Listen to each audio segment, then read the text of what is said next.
Bueno, un gusto saludarlos, como siempre, a todos los colegas y bueno, a nuestro disertante. Como siempre les comentamos, estas charlas son grabadas y posteriormente son difundidas a través de nuestro canal de Penalistas Tucumán de YouTube y de nuestro grupo de Facebook de Penalistas Tucumán. Sin nada más que agregar, doctora Moya, te cedo la palabra. Habilita tu audio, por favor. Bien.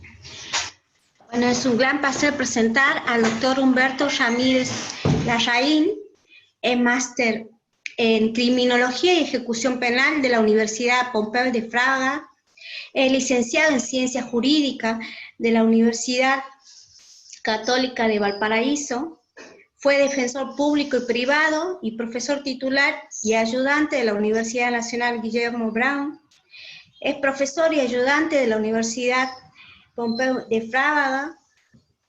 Además trabaja en la unidad de estudio de la Defensoría Oficial de los Lagos, en la Defensoría de Valparaíso.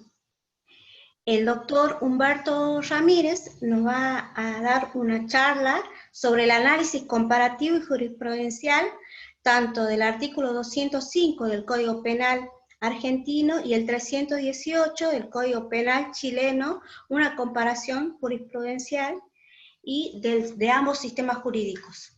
Sin más que decir, les doy la palabra al doctor Humberto Ramírez. Muchas gracias. Primero que todo, quiero agradecerle al Grupo Penalistas Tucumán por haberme invitado y darme la posibilidad de hablar de este tema. En primer lugar, la verdad es que voy a tratar de pasar por el tema doctrinal de manera más expedita posible, porque creo que todos lo sabemos un poco y creo que el aporte que puedo hacer más que todo tiene que ver con el tema práctico, más allá del tema doctrinal, sin perjuicio de que en el caso de que alguien requiera material doctrinal se lo puedo enviar, tanto apunte en materia de delitos de peligro, como además también relativos al delito del artículo 318 en concreto. Básicamente vamos a dividir la exposición en 4 partes. La primera, como bien dije, un tema comenzando con un tema muy teórico de teoría del delito, para pasar a hacer un análisis de los distintos elementos del tipo, también en lo relativo a los elementos subjetivos y los problemas que se nos han dado en la práctica. Después hacer un análisis cómo esto se da en relación con el artículo 205 del Código Penal argentino, y hacer el análisis comparativo entre estos puntos, entre el artículo 318 y el 205, para posteriormente ver un análisis jurisprudencial y terminar con una conclusión en relación a qué finalmente, qué es desde una perspectiva típica la conducta de vulnerar la cuarentena o el toque de queda. Por lo tanto, quería solicitar si podíamos seguir con la próxima diapositiva, por favor. Como bien dije, la segunda parte va a ser esto en relación al artículo 205, que ya lo mencioné. Por lo tanto, sigamos con la próxima diapositiva, por favor. También, próxima, que esto es el índice, básicamente. Y la próxima. Ok, perfecto. Creo que es fundamental, y no es baladí, y después van a poder conectarlo por qué, y en particular a los colegas argentinos, cuando lean el primer inciso que les muestro, les va a encender ciertas luces. El texto original del Código Penal chileno de 1874 era el siguiente, el que reza: el que infringiere las reglas higiénicas o de salubridad acordadas por la autoridad en tiempo de pandemia o contagio será castigado con reclusión menor en sus grados mínimos a medio o multa de 100 a 1000 pesos. ¿Por qué hago este análisis histórico? No por un tema, como bien dije, de que me guste partir haciendo un análisis de cuándo se creó el tipo penal, no.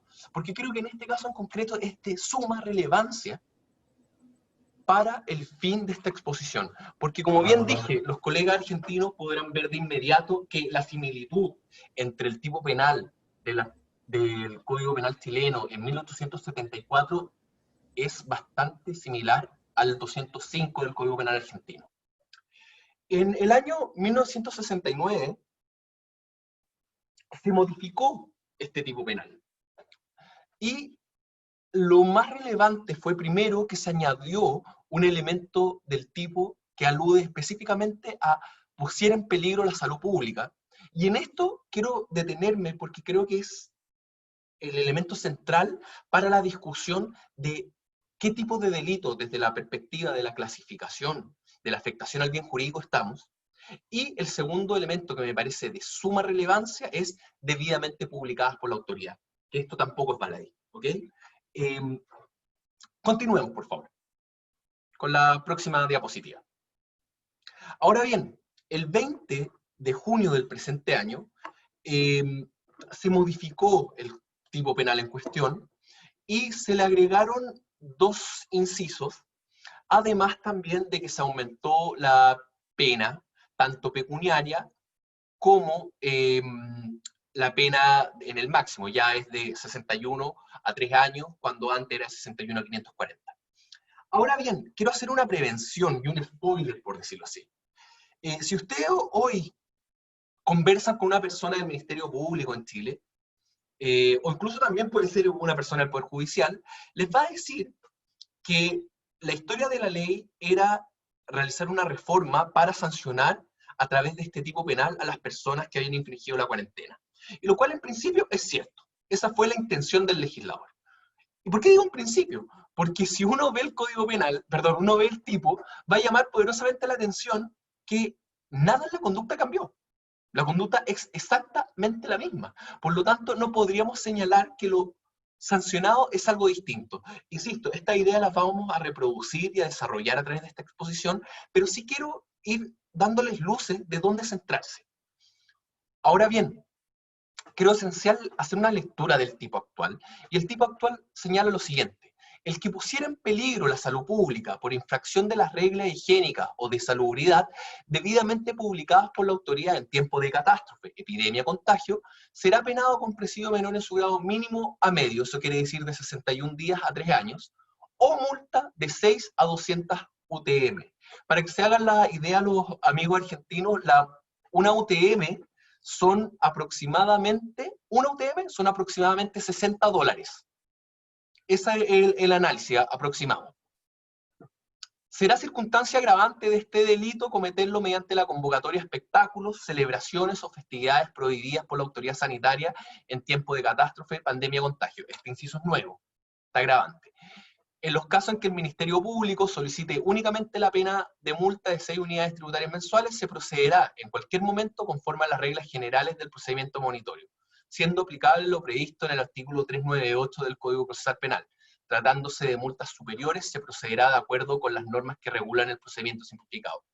Probablemente a los amigos argentinos les va a sonar un poco extraño este último inciso, pero no se preocupen porque lo voy a explicar durante esta exposición. La próxima diapositiva, por favor.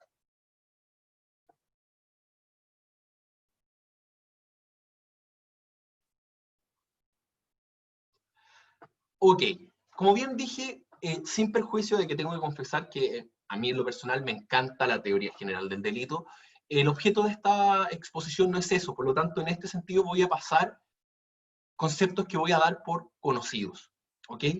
Dentro de las clasificaciones de los delitos, en función de cómo se afecta al bien jurídico, nosotros sabemos que tenemos los delitos de lesión y los delitos de peligro. Entendiendo por los delitos de lesión aquellos que para su consumación exigen el menoscabo del bien jurídico. Ejemplo por antonomasia, el homicidio. Ejemplo por antonomasia, el hurto.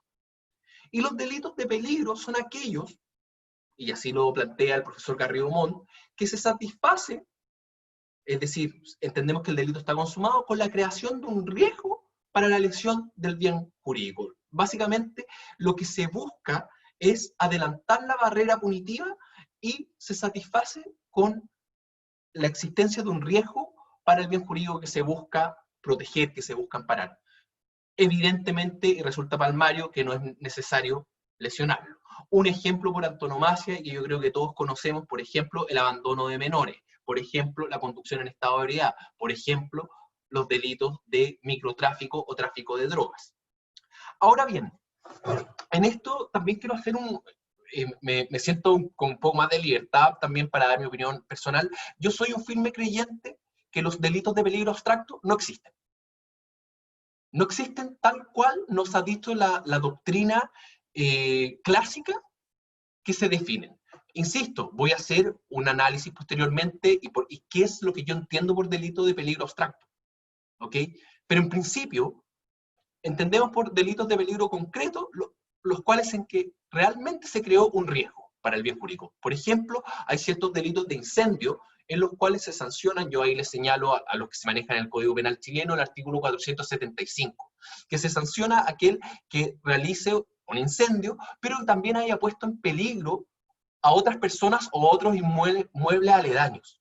Es decir, lo que se exige es que, por ejemplo, pongo un caso, yo quemo la casa A, y también se analiza dentro de la perspectiva del desvalor de resultado el hecho que se haya podido quemar la casa B y C. Es decir, la casa B y C estuvieron sujetas a un peligro real. ¿Ok? Y en el abstracto se ha definido normalmente como aquel que no se requiere verificar si la acción estuvo en la real posibilidad de lesionar el bien jurídico. Ahora bien, yo creo que ustedes van a poder estar levantando la mano y decir, oye, pero ojo, porque hay autores, como por ejemplo en Chile, Gustavo Balmaceda y otros, que erróneamente a mi juicio, y lo digo con mucha humildad, definen el delito de peligro abstracto como aquel, y yo creo que ustedes lo han escuchado, en que el del peligro se presume. Eso muchas veces lo hemos leído, lo hemos escuchado, y a través de uno de los objetivos de esta acción es decir, ¿por qué yo creo que eso es erróneo?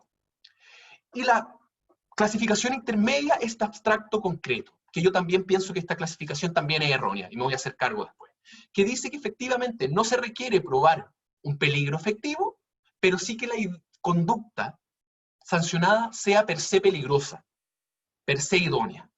¿Ok? Ahora bien, los que están más entendidos en el 318 probablemente tienen que haber leído el artículo que está de moda del profesor Londoño, y él explica bien esto. Este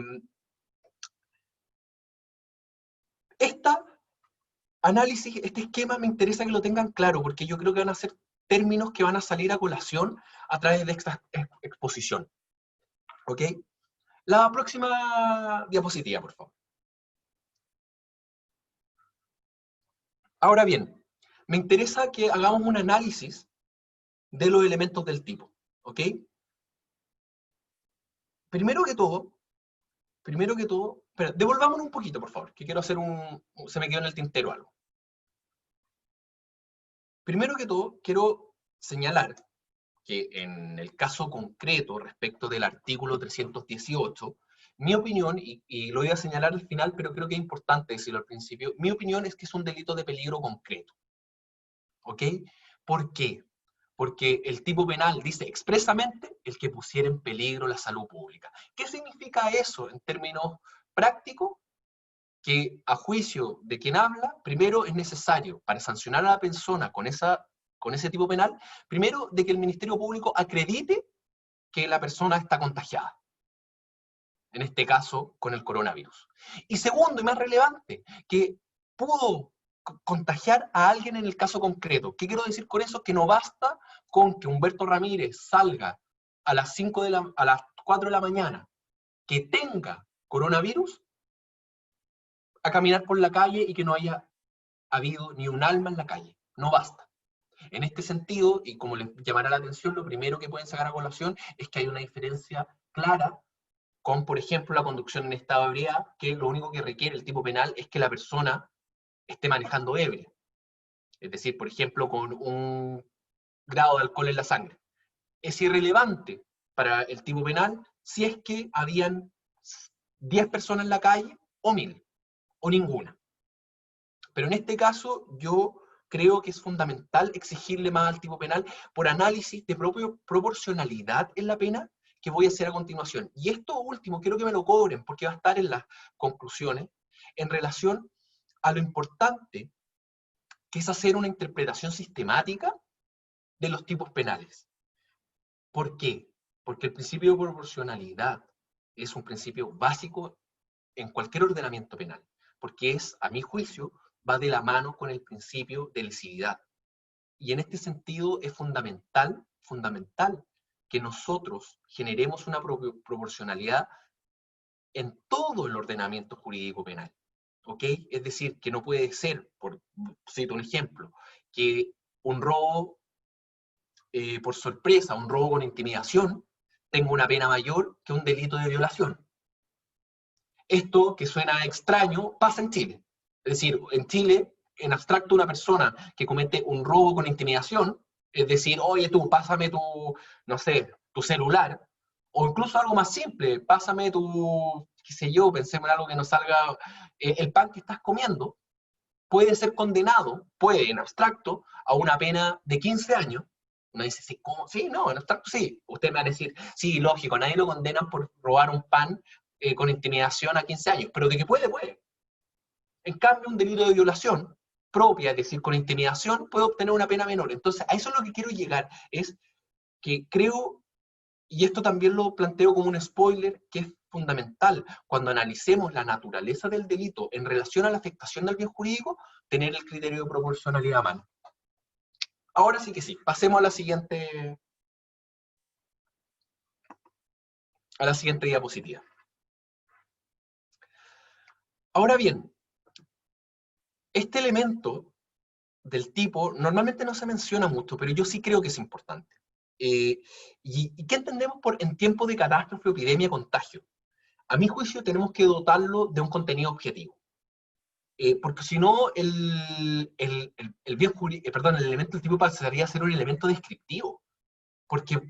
Y al tener que dotarlo de contenido objetivo y por lo tanto que sea un elemento, primero, normativo, y segundo, normativo jurídico, la única conclusión, a mi juicio, en el ordenamiento jurídico chileno es entender que este tipo solamente tiene aplicación mientras está vigente el estado de excepción constitucional. En concreto, el estado de excepción constitucional de catástrofe. Esto está regulado en el artículo 39 y siguientes de la Constitución Política de la República de Chile. ¿Por qué? Porque si no, ¿cómo determinamos que efectivamente estamos en un tiempo de catástrofe, epidemia, contagio? A través de un acto administrativo. O sea, a lo que quiero llegar es que necesariamente se tiene que dotar de una visión objetiva para ser aplicable este tipo penal. Así lo veo yo. ¿Ok? Ahora bien, esto también no es menor. ¿Quién es la autoridad competente para dictar las reglas sanitarias, higiénicas? A mi juicio, es el ministro de Salud. ¿Por qué? En función de lo prescrito en el artículo 4 del decreto ley 104, que declara el estado de excepción constitucional. Es decir, ciertos casos que hemos visto en Chile, que han pasado, y que han detenido a personas por incumplir ordenanzas municipales que la municipalidad de Limache, esto pasó, la municipalidad de Limache decretó hace como 2 meses, 3 meses, que todas las personas tenían que estar, que estuviesen en la vía pública, tenían que estar con mascarilla. Y los detuvieron. Entonces, yo no lo argumento para sustentar, oiga, pero si esto no puede ser cualquier autoridad, o sea, no puede ser que un concejal, no, tiene que ser una autoridad, primero, sanitaria, y segundo, a mi juicio, el ministro de Salud, en función de lo prescrito en el artículo 4 del decreto supremo 104 del 18 de marzo del presente año, que declara el estado de excepción constitucional. Sigamos con la próxima, por favor.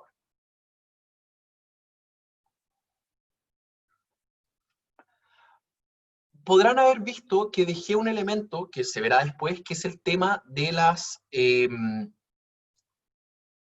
lo relativo a las reglas de higiene. ¿Por qué? Porque ese punto me voy a hacer cargo en materia de cuando analice el concepto de ley penal en blanco, ¿ya? Quiero pedir si me pueden devolver un poquito a la descripción del tipo penal, porque devolvamos un poquito. Devolvamos, por favor. Devolvamos. No, en la siguiente. Eso. Como yo les dije, analizamos en principio el peligro para la salud pública, y por infracción de las reglas higiénicas o de salubridad lo voy a dejar para el final. Pero no quiero en este sentido que se sepa que esta omisión es absolutamente dolosa. ¿Y por qué? Porque aquí es donde reside, a mi juicio, el argumento para poder discutir que esto es una ley penal en blanco. Por eso no lo voy a analizar ahora. Y por eso es que pasé a analizar en principio en tiempo de catástrofe, epidemia y contagio, que como les señalé, yo entiendo que necesariamente conlleva a que se decrete el estado de excepción constitucional en conformidad al 39 y siguiente de la Constitución, en particular el estado de catástrofe. Y ahora vamos a pasar a ver qué entendemos por debidamente publicadas por la autoridad. Pasemos, por favor. Ahora bien, tengo que confesar que, no, la anterior, por favor, la anterior diapositiva. Tengo que confesar que esto fue un tema bastante discutido en ciertas capacitaciones a las que yo fui. Y desde esa perspectiva, llevamos el fallo, lo analizaremos cuando sea la sede de jurisprudencia, pero tenemos jurisprudencia que efectivamente acogió que estos actos administrativos que en Chile toman la forma de resoluciones exentas, necesariamente tienen que ser publicadas en el diario oficial. En concreto, en función de lo prescrito de la ley 19.880, que regula los actos administrativos. El artículo 48 regula que todos los actos administrativos que afecten a un número indeterminado de personas o que velen por el interés general y que sean de carácter general, tienen que ser publicados. Ahora, aquí viene la parte importante.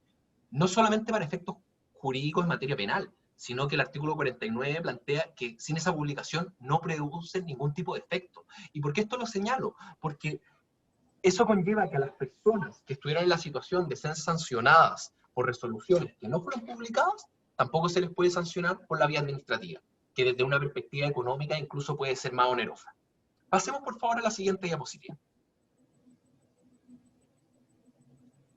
A ver, como bien dije, el 20 de junio se reformó el artículo 318 y se hizo algunas modificaciones, se agregó el inciso segundo, inciso tercero y además aumentaron las penas, como yo señalé.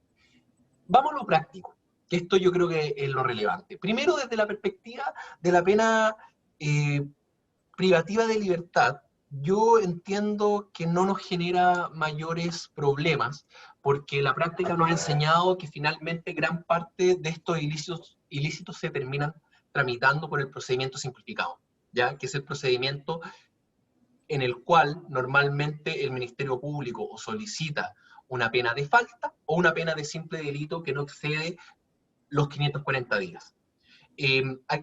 Yo tengo la certeza, no solamente por lo que hemos estado viendo en la práctica, sino por un tema mucho más pedestre, por decirlo de algún modo, que ha sido tal la cantidad de ingresos a nivel nacional de causas por el delito del 318 que necesariamente van a partir requiriendo en simplificado. ¿Y esto por qué es importante?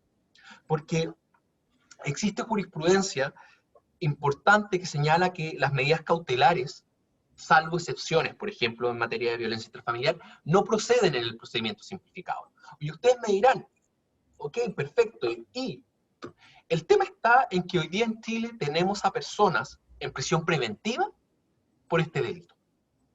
El tema es decir, pero no, sí, sí, por 318 reiterado, pero finalmente cuando nosotros hacemos la sumatoria, podríamos llegar a 3 penas de 61 días. Perfectamente, perfectamente. Y tenemos a personas que en este ánimo se les ha imputado un cierto ánimo refractario y han quedado en prisión preventiva. Ahora bien, lo que sí me interesa, porque este tema no ha sido tocado, es el tema de la multa. La multa aumentó en su máximo de 20 a 200 UTM. Y esto es de suma relevancia. ¿Por qué? Porque supongamos que una persona va a juicio y la condenan a 100 UTM. ¿Ok? En función del artículo, para que nos hagamos la idea y los amigos argentinos, como les dije, una UTM son aproximadamente $60. Yo no soy especialista en matemáticas, pero hagamos el cálculo, es harto dinero. ¿Ok? Y el Código Penal chileno, en su artículo 49 y siguientes, nos fija ciertas reglas relativas al no pago de la multa. Primero, si la persona no paga la multa y tiene la voluntad de hacer prestación de servicio, se le sustituye. Y el cálculo que se hace, ¿ok?, es de 8 horas por 1/3 de UTM. Es decir, para que no nos compliquemos, un UTM es igual a 24 horas de prestación de servicio. Si nosotros hacemos este cálculo y tomamos el máximo, o tomemos 100 UTM, llegamos a un número ridículo. Estamos hablando de 2.400 horas de prestación de servicio. Y el problema no es tanto eso. El problema es otra cosa. ¿Y qué pasa si la persona no cumple la prestación de servicio? Y ahí se le hace efectivo el apremio, que también regula la misma disposición, que conlleva a que la persona tiene que cumplir esa multa con días de reclusión. Y un día es 1/3 de UTM. Es decir, si vamos con la misma lógica, 10 UTM son 30 días. Y aquí estamos hablando, poniendo como ejemplo la mitad, estamos hablando de 100 UTM. O sea, a lo que quiero llegar es que estamos hablando de muchos días de reclusión. ¿Ok? Es decir, vuelvo con el mismo cálculo. 10 UTM son 30 días. Es decir, 100 UTM estamos hablando de prácticamente sería un año privado de libertad. ¿Por qué esto es relevante? ¿Y por qué esto lo expongo? Porque aquí hay dos argumentos que son de suma relevancia y yo les voy a contar una historia que me pasó cuando yo partí ejerciendo. Llevaba como 2 meses en la Defensoría Penal Pública en Valparaíso, y en Valparaíso se da mucho el tema de los delitos aduaneros. Y llegaron unos caballeros que lo habían condenado a unas multas, pero era una locura, mucho dinero. Estamos hablando que creo que eran como 11 millones de pesos. Y no las pudieron pagar, y la jueza no encontró nada mejor que sustituírselas por prestación de servicio. Y dieron, según los cálculos, aproximadamente 18 años de prestación de servicio. Evidentemente era absolutamente descriteriada esa situación. Y nosotros apelamos. Y lo que planteamos básicamente era que la pena de prestación de servicio, primero que todo, no es un apremio, es una pena. Y el único lugar donde esta pena está regulada es en la ley 18.216. ¿Por qué esto es importante? Porque esta normativa nos fija un cálculo, ¿ok?, de cómo se calculan las horas en relación a la pena. Es decir, señala que efectivamente tenemos que calcular 40 horas, ¿ok?, son igual a 30 días. Y esto último lo tenemos que conectar con el artículo 49 del Código Penal, que nos fija un máximo de meses de privación de libertad en 6 meses. Es decir, si a mí me transforman la multa, ¿ok?, solamente puedo estar 6 meses privado de libertad. Eso lo podemos sacar del Código Penal y en sí no estoy diciendo nada nuevo. Lo nuevo es otra cosa, es qué pasa con la prestación de servicios, porque en estos cálculos que estábamos haciendo podíamos llegar a penas de prestación de servicio de 2.400 horas de prestación de servicio. Entonces, si nosotros hacemos un análisis concordado entre el artículo 49 del Código Penal y siguiente, que nos fijan que el apremio no puede ser mayor a 6 meses de privación de libertad, el cálculo que se hace es, ok, perfecto, entonces el monto máximo de horas de prestación de servicio no puede ser superior a 400. Ustedes se preguntarán, ¿cómo llegué a ese cálculo? Y perdonen tal vez lo poco jurídico. El punto está en que el legislador regula que 30 días son 40 horas de prestación de servicio en el artículo 11. Por lo tanto, si el máximo de pena de sustitución son 6 meses, tenemos que llegar a la conclusión de que necesariamente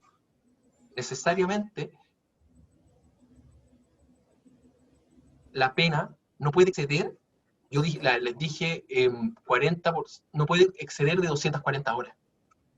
¿Ok? Ahora bien, esto que estoy diciendo tiene respaldo jurisprudencial.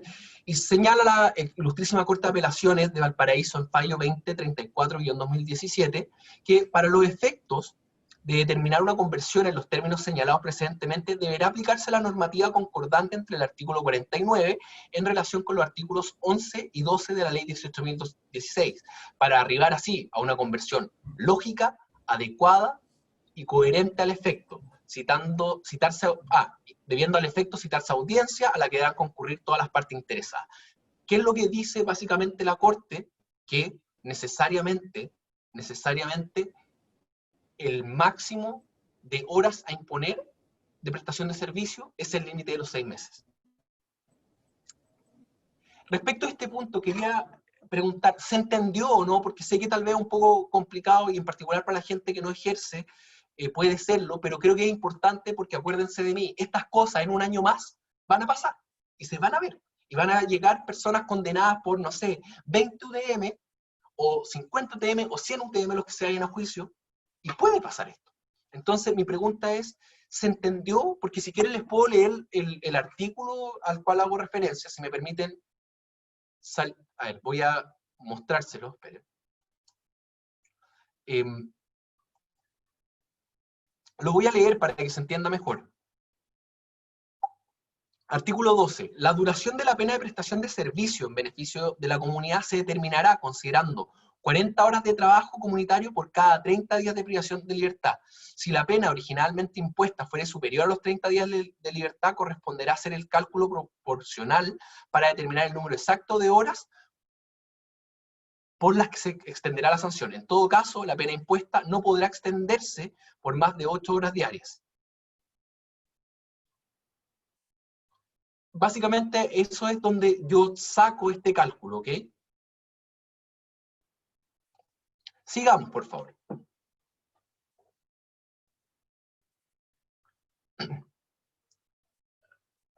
Me parece también relevante hacer un análisis del agravante, que esto también es una norma totalmente nueva.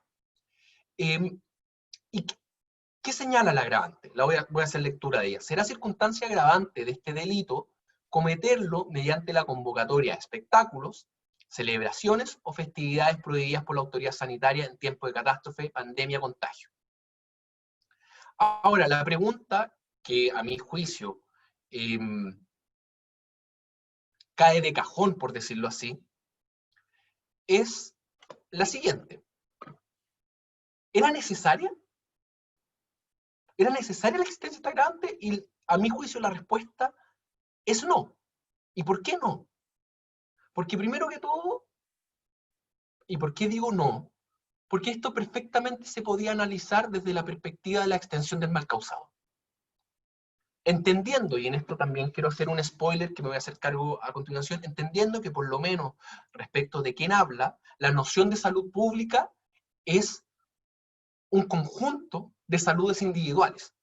Yo sé que alguno me va a decir, oye, sí, pero esa visión es absolutamente debatida porque hay otro concepto de salud pública, sí, pero la única forma de entender que hay un desvalor de resultado mayor para que exista un agravante, necesariamente tiene que ser entendiendo que el legislador, en este caso en concreto, entiende la salud pública como el conjunto de saludes individuales de un número indeterminado de personas. Porque si no, no se entiende por qué se aplica esta agravante. Ahora bien, dicho eso, a mi juicio, y en este creo, es mi opinión, necesariamente esto podía haber sido captado por el artículo 69 del Código Penal. Sacando eso, primero, ¿se aplica a todas las personas que van a la reunión? No, claramente, primero se aplica a las personas que realizaron la convocatoria. Por lo tanto, el Ministerio Público va a tener que acreditar quiénes lo hicieron. Haciendo el análisis y haciendo una analogía, aquí, si todos estuviésemos en una fiesta, todos los que estamos acá, se le aplicaría, en este caso, a las encargadas de Penalistas Tucumán que hicieron la convocatoria y no a Rigoberto Marín o a María Soledad Llorente que simplemente están invitados. No sé si me explico lo que quiero ir, en el sentido de que no se le aplica a todos los que son condenados o que fueron detenidos y formalizados por este delito que estaban en la fiesta. ¿Ok? Se le aplica a los que hacen la convocatoria. Ahora bien, ¿qué justifica? Yo siempre creo que es una pregunta que uno tiene que hacerse cuando aumentan las penas o existe un agravante es, ¿por qué? ¿Dónde está el mayor desvalor? ¿Dónde está el mayor injusto? ¿En la acción? ¿En el resultado? Y yo entiendo que efectivamente aquí hay un mayor valor de resultado, puesto que el legislador entiende que eventualmente se podrían ver expuestas más personas a contagiarse. ¿Ok? Ahora, bien, esto lo que voy a señalar a continuación es absolutamente debatible, y alguien me podría decir perfectamente que estoy equivocado. Yo creo que, siendo consecuente, si es un delito de peligro concreto, y el agravante dice, será circunstancia agravante de este delito cometerlo mediante la convocatoria de espectáculo, yo entiendo que necesariamente la persona que convoca se tiene que acreditar que está contagiada con coronavirus. ¿Ok? No basta, insisto, es súper debatible, no basta con que exista una convocatoria de 51 personas. Nos vamos a dar cuenta que existen fallos, que yo lo voy a analizar después, en particular el 305-20 de la Corte de Apelaciones de Antofagasta, que discrepa con esta visión, que entiende que efectivamente existen ciertas conductas que son riesgosas per se. Por ejemplo, estar en un vehículo a las 3 de la mañana, 3 personas, ninguno con mascarilla. Dicen que entienden que se vulnera el contacto o la lejanía y la distancia social que hay que tener para evitar el contagio. En mi opinión, sin perjuicio de que tal vez puede ser exigirle excesivamente mucho al tipo, creo que hay que ser consecuente. Otra visión conllevaría a entender que una persona que no está contagiada podría ser autor de este delito. Si es que entendemos, insisto, siempre situándome, porque yo creo que va más allá del fin de esta charla, siempre situándome en que estamos imputándole responsabilidad a la persona como autor directo. Eso quiero hacer esa prevención, siempre pensando en eso. ¿Ok? Ahora bien, cualquier festividad, cualquier fiesta, cualquier junta, no, tiene que ser aquellas que efectivamente están prohibidas por el legislador, y digo legislador entre comillas porque se están prohibiendo a través de normas administrativas. En este caso en Chile, por ejemplo, la resolución 341 del 12 de mayo del 2020 prohíbe que convocatorias que no pueden ser más de 50 personas. Cito como ejemplo. Por lo tanto, entiendo yo que necesariamente tiene que ser no cualquier junta, no cualquier convocatoria, sino una convocatoria que esté prohibida. ¿Ok? Sigamos con la próxima, por favor. A ver, ahora ya entramos a lo práctico. Y esto se los quiero contar porque a pesar de que considero que puede ser muy aburrido, cuando estaba preparando esta capacitación anoche, pensaba, ¿qué puedo dar yo que una persona que sepa mucho más de derecho penal, tal vez, y que sea doctor en derecho, y que tal vez tenga mucho más años de experiencia en docencia, pueda entregar que probablemente tal vez yo no puedo? Y pensé que mi valor, lo distinto que yo puedo entregar es el tema práctico. ¿Ok? El tema práctico analizado de cómo se están dando las situaciones. Y en este sentido creo que uno de los problemas que se ha generado tanto las distintas defensorías regionales, como en particular en la Fiscalía y además en el Poder Judicial, es la existencia de los famosos procedimientos monitorios. Lo voy a leer para que los amigos argentinos puedan entender a qué me refiero cuando hablo del procedimiento monitorio. Y el procedimiento monitorio es el siguiente. Está regulado en el artículo 392 del Código Penal, del Código Procesal Penal, y alude a, se aplicará el procedimiento monitorio a la tramitación de las faltas respecto a las cuales el fiscal pidiere solo pena de multa. En el requerimiento señalado en el artículo precedente, el fiscal indicará el monto de la multa que solicitar imponer. No voy a leer el resto, pero sí quiero que se centren en un punto que me parece importante. Si el imputado pagare dicha multa o transcurriera el plazo de 15 días desde la notificación de la resolución que le impusiere, sin que el imputado reclamare sobre su procedencia o monto, se entenderá que acepta su imposición. En dicho evento, la resolución se tendrá para todos los efectos legales como sentencia ejecutoriada. Por el contrario, si dentro del mismo plazo de 15 días el imputado manifestare de cualquier modo fehaciente su falta de conformidad con la imposición de la multa o su monto, se proseguirá con el procedimiento en la forma prevista en los artículos siguientes. Lo mismo sucederá si el juez no considera suficientemente fundado el requerimiento o la multa propuesta por el fiscal. A ver, dicho eso, hay ciertos problemas que se nos han generado. El primero, y que cae de cajón, es ¿cuál es la naturaleza jurídica entonces del artículo 318 en el cual se le aplica el procedimiento monitorio? Y como ustedes se habrán podido fijar, si me pueden devolver por favor la diapositiva a donde está el transcrito el artículo actual, por favor.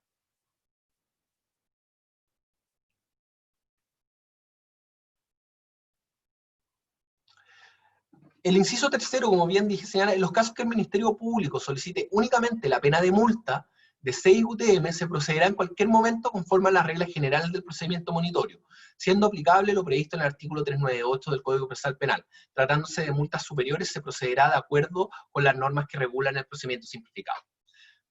A ver, como introducción para los amigos argentinos, en principio este delito es un simple delito. ¿Y por qué esto es importante? Porque ello determina, entre otras cosas, los plazos de prescripción y determina también un punto que es fundamental, que es lo relativo a que si una persona, por ejemplo, está cumpliendo una pena sustitutiva, ¿ok?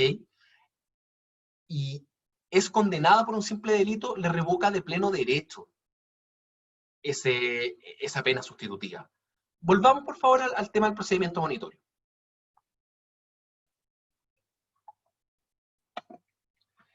Entonces, lo primero que tenemos que determinar es la naturaleza jurídica. En mi opinión, yo creo que en el caso concreto, sin perjuicio de que en abstracto y en concreto también, por la pena de 6 UTM es una pena de simple delito, en este caso concreto, habiendo una norma especial que le aplica el estatuto jurídico de faltas a una determinada pena que en principio no es de falta, en este caso concreto, al existir una norma especial, se le tiene que aplicar el estatuto jurídico de una falta, con todo lo que eso conlleva, con todo, es decir, si soy condenado por una falta, no me revoca la pena sustitutiva, prescribe en 6 meses y todo lo que conlleva que se condena a una persona por una falta. También otro de los problemas que hemos visto es el hecho de que existen requerimientos monitorios donde, hablando genéricamente, las acusaciones, por decirlo así, no se citan las resoluciones exentas vulneradas. ¿Okay? Esto es importante porque estamos hablando de que yo al menos en mi cálculo tenía más de 30 resoluciones exentas que podían ser captadas por el artículo 318. O sea, prácticamente se dictaban cada 3 días una resolución exenta en función del coronavirus. El otro problema es, si no se describe en el requerimiento monitorio cómo puse en peligro la salud pública, ¿qué es la solución que le damos? A mi juicio,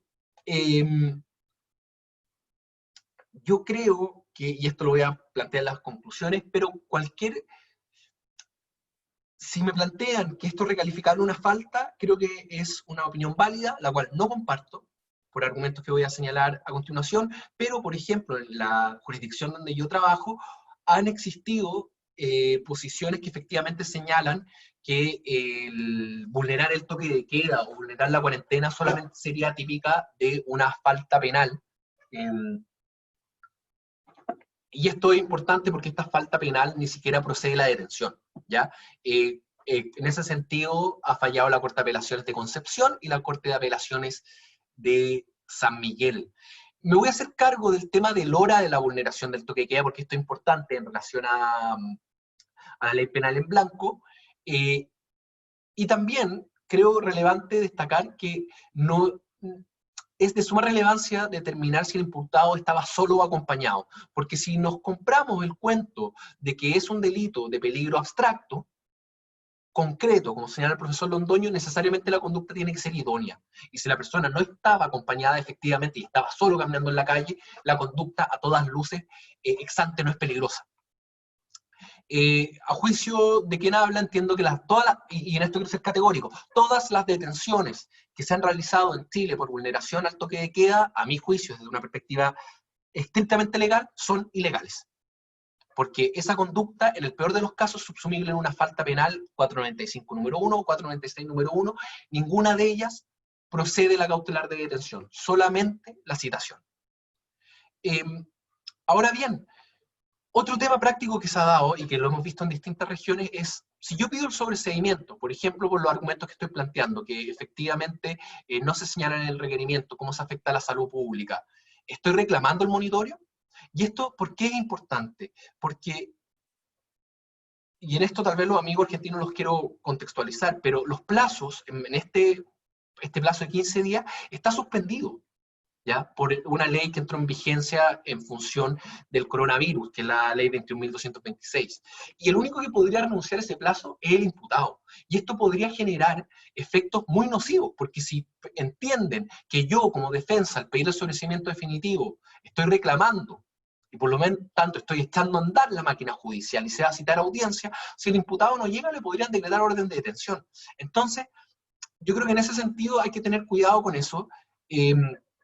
Yo creo, y en mi opinión personal, que pedir el sobreseimiento no significa que se esté reclamando, primero porque uno tiene derecho en función del artículo 93 letra F de pedir el sobreseimiento, el imputado puede pedir el sobreseimiento en cualquier etapa del procedimiento, y en segundo lugar, el hecho de reclamar conlleva a solicitar que se realice la audiencia de simplificado, de artículo 395, lo cual en concreto yo no estoy solicitando, estoy pidiendo que se cite audiencia para discutir el sobreseimiento definitivo.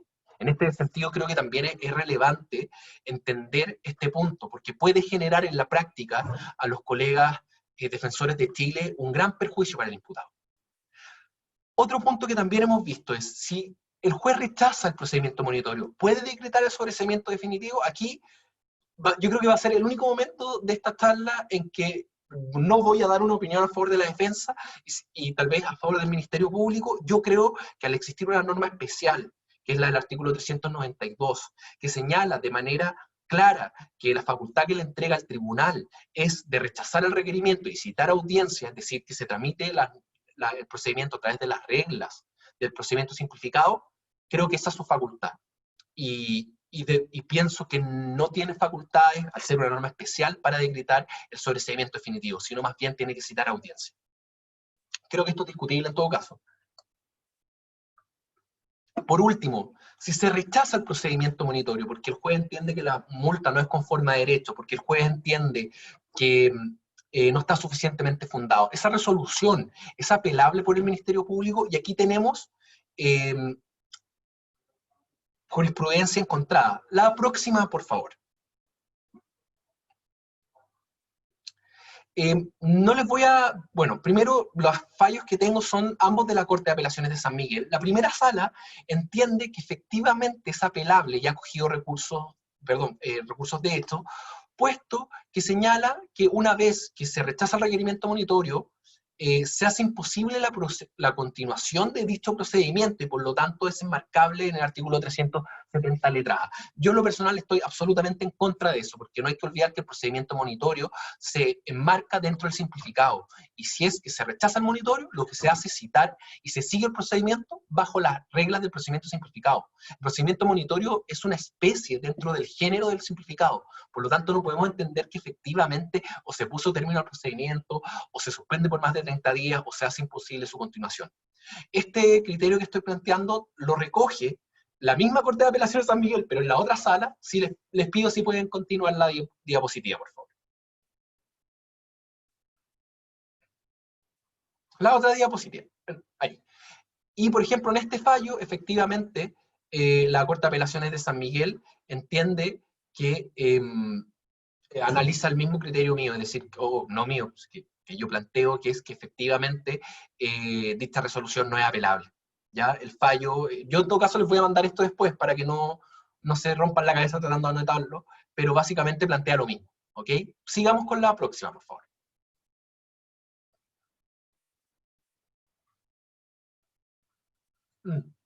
Este tema también en la práctica creo que es súper interesante, dudo que lo vayan a ver en un artículo y por eso también lo quería tocar.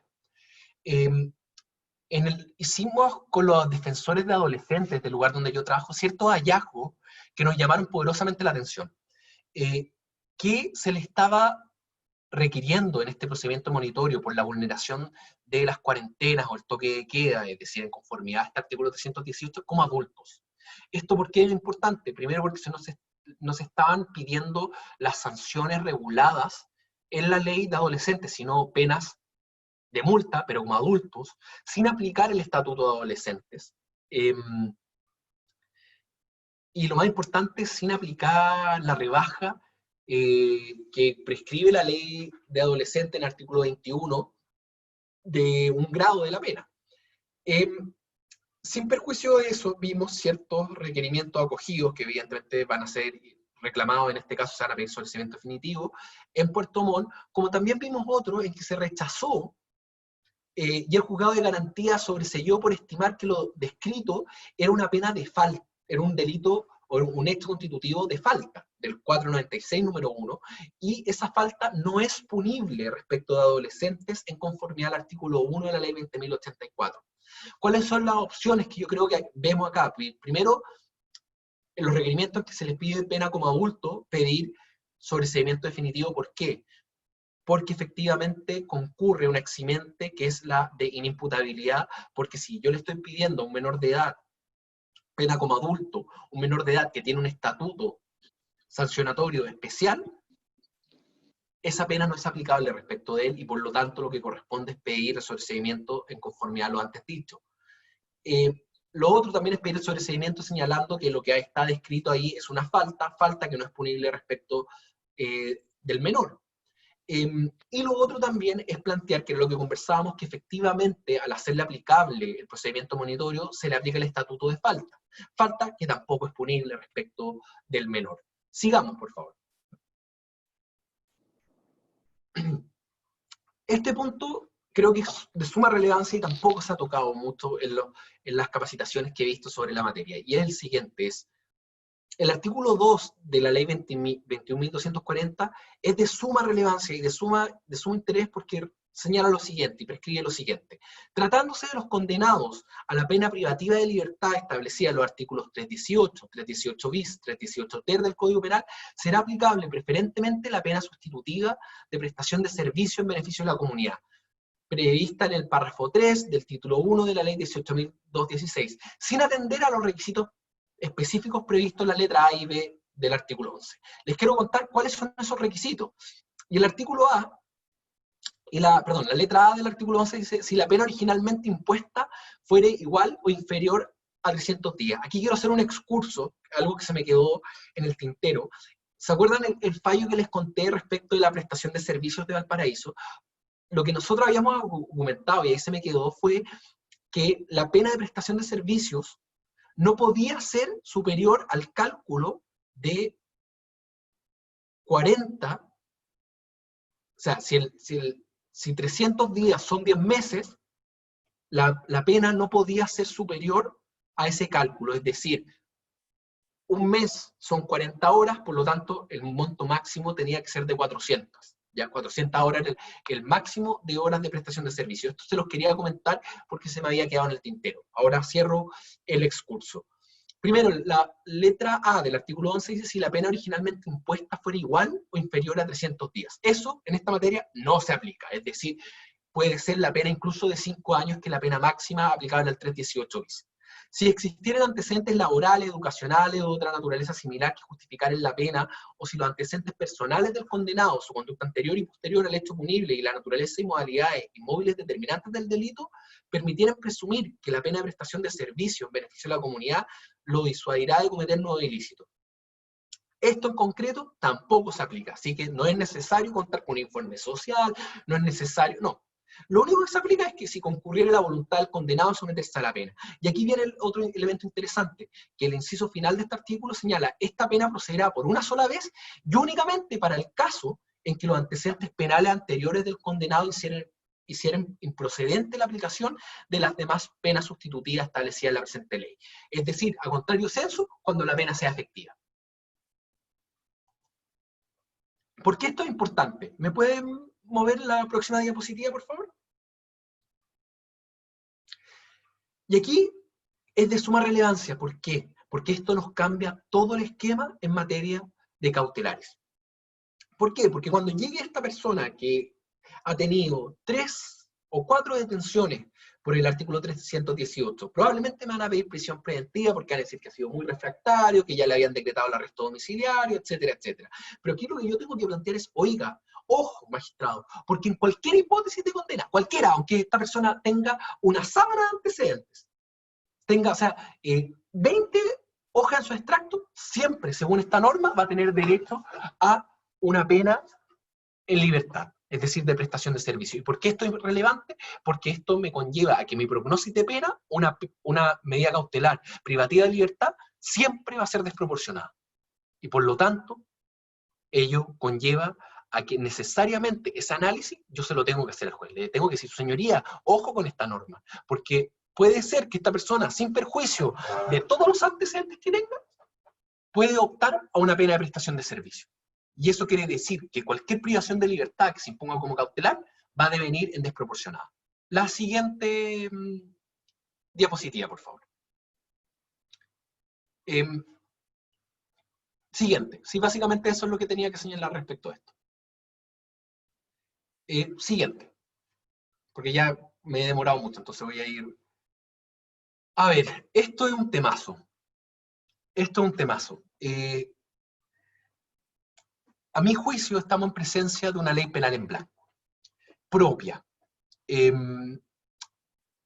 ¿Por qué? Porque efectivamente la conducta es determinada por una norma infralegal, en este caso por normas de carácter administrativo, resoluciones exentas. La pregunta del millón es, ¿esta norma es constitucional o no?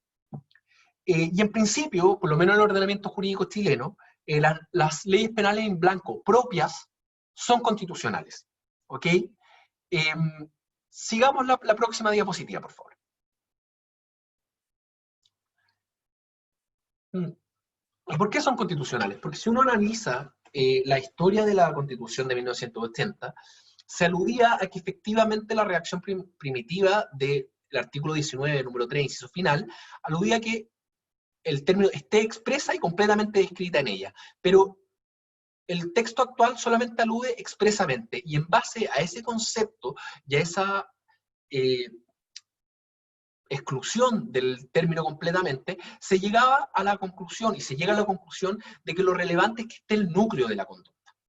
Es decir, por ejemplo, un ejemplo por antonomasia de ley penal en blanco propia, constitucional, es el artículo 4 de la ley 20.000, es decir, el microtráfico. ¿Por qué? Porque la conducta está absolutamente descrita. Lo que nosotros tenemos que remitirnos a normas infralegales para saber o sea, cuando nos tenemos que remitir a normas infralegales es exclusivamente para ver cuáles son las sustancias que el legislador, en este caso la administración, entiende a través del reglamento de esta ley como drogas.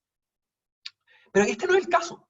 Este no es el caso, porque uno lee el artículo 318 y no tiene idea lo que se sanciona. No tiene idea. Y quiero poner como ejemplo. Hace un tiempo atrás en Chile se sancionaba el toque de queda de las 10 a las 5 de la mañana. El 21 de agosto se cambió y ahora es de las 11 a las 5 de la mañana. Y durante las fiestas patrias va a ser de las 9 a las 5 de la mañana. Se dictaron resoluciones exentas donde ahora, por ejemplo, estar en la vía pública sin mascarilla es subsumible en el 318, y hay personas detenidas por eso. Estar en el transporte público sin mascarilla es subsumible en el 318, y hay personas detenidas por eso. Y así se suma y sigue.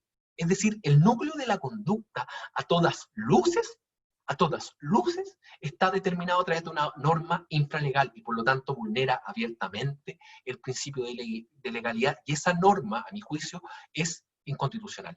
Les quiero hacer una lectura de una norma que el profesor Mir Puig, que en paz descanse, da como ejemplo en su manual de una ley penal en blanco propia e inconstitucional, y que señala el artículo 30 del Código Penal Militar Español, y dice lo siguiente: el que se negara a cumplir o no cumpliere las prescripciones contenidas en los bandos que dicten las autoridades militares en situación de conflicto armado o estado de sitio, será castigado con la pena de 3 meses y 1 día a 6 años de prisión. Es decir, la conducta, ¿dónde está determinada? En los bandos militares, no en la ley. Y esto es 100% aplicable al artículo 205. ¿Ok? También les sugiero, si pueden, se los voy a mandar, pero hacer lectura de la sentencia del Tribunal Constitucional Español, que señalo aquí, porque también define el tema de qué entendemos por núcleo de conducta. ¿Ya? La siguiente diapositiva, por favor.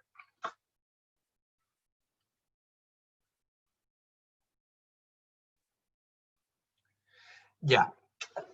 En esto es interesante porque el artículo 318 bis fue agregado con la reforma, y la idea, y eso fue lo que uno lee en la historia de la ley, que fueron las declaraciones que dio los funcionarios del Ministerio Público, del Ministerio del Interior, que este fuese delito de peligro concreto y el 318 abstracto. ¿Y qué dice el 318 bis? El que en tiempo de pandemia, epidemia, contagio, genera a sabiendas riesgos de propagación de agentes patológicos con infracción de una orden de la autoridad sanitaria, será sancionado con la pena de presidio menor en su grado medio a máximo y multa de 25 a 250 unidades tributarias mensuales. A ver, lo primero que yo veo entre la relación entre el 318 bis y el 318, primero es que hay un concurso aparente. ¿Por qué? ¿Por qué hay un concurso aparente? Porque la conducta que describe el 318 bis perfectamente podría ser captada por el 318, ¿ok? ¿Cuáles son las diferencias a priori, ex ante? Primero, el hecho de que se exige que se vulnere la orden de la autoridad sanitaria en particular. Es decir, la persona que ya fue notificada, que tiene coronavirus y que tiene que hacer cuarentena, ¿ok? Y además, el concepto a sabiendas. Pero yo soy de la idea de que, insisto, creo que esto es súper debatible, que estamos en presencia de un concurso aparente que se soluciona con la regla de la subsidiariedad tácita. ¿Por qué? ¿Por qué? Porque a mi juicio, lo primero que tenemos que determinar es qué fundamenta la mayor sanción. Porque si somos consecuentes en que estamos en dos delitos que son de peligro concreto, a mi juicio, evidentemente no va por la afectación al bien jurídico, porque las dos no exigen que el sujeto activo esté contagiado. ¿Qué es lo que lo justifica? Y en mi opinión, creo que lo que justifica la mayor sanción es, primero, desde la perspectiva exclusivamente del desvalor de acción. Exige que el sujeto actúe a sabiendas, por lo tanto, a mi juicio, es una exigencia de dolo directo. Y en segundo lugar, el hecho de que además exige que el sujeto tenga conocimiento, no solamente de lo publicado en el diario oficial, como el acto administrativo general, sino además del acto administrativo particular. Y aún así, hace caso omiso. ¿Ok? Ahora bien, ¿qué pasa en este mismo caso si el imputado no fue notificado? Y la misma conducta que se señala acá, necesariamente va a ser captada por el 318. ¿Qué pasa si el imputado actuó con dolo eventual? Va a ser captada, y fue notificado, pero actuó con dolo eventual. Yo entiendo que va a ser captada por el 318. No me quiero detener tanto acá porque el concepto, podríamos estar hablando 2 horas respecto al concurso aparente. Pero yo creo que esa es la relación. Ahora bien, alguien me podría decir, no, yo creo que hay una relación de especialidad. Sí, totalmente válido también. Es súper discutible. Ahora, lo que sí quiero dejar en claro, que desde una perspectiva de culpabilidad, tanto el 318 como el 318 bis, ninguno es susceptible de comisión culposa. El 318, dolo eventual, dolo directo, y a mi juicio el 318 bis, solo dolo directo. Sigamos con la próxima, por favor. La próxima, por favor. Ya, ahora llegamos a lo que les va, ya les quiero primero pedir disculpas porque he estado hablando harto rato, y ahora llegamos a lo que puede ser de interés para los colegas argentinos. Lo primero que quiero sacar a colación respecto de este tipo es que nos tenemos que centrar en el epígrafe. El epígrafe alude a delitos contra la salud pública, no a delitos contra el orden público, no a delitos contra la función pública, no a delitos contra la autoridad, no, contra la salud pública. Por lo tanto, lo primero que a mí me permite concluir ello es que aquí no se sanciona, no se está sancionando la voluntad refractaria en contra de la autoridad, es decir, el incumplir la orden de la autoridad. Eso no es lo sancionado, porque el epígrafe dice delitos contra la salud pública, envenenar, adulterar aguas potables, alimentos o medicinas. ¿Ok? Eso es lo primero que yo quiero. ¿Por qué? Porque esto nos va a servir como una interpretación teleológica de la norma.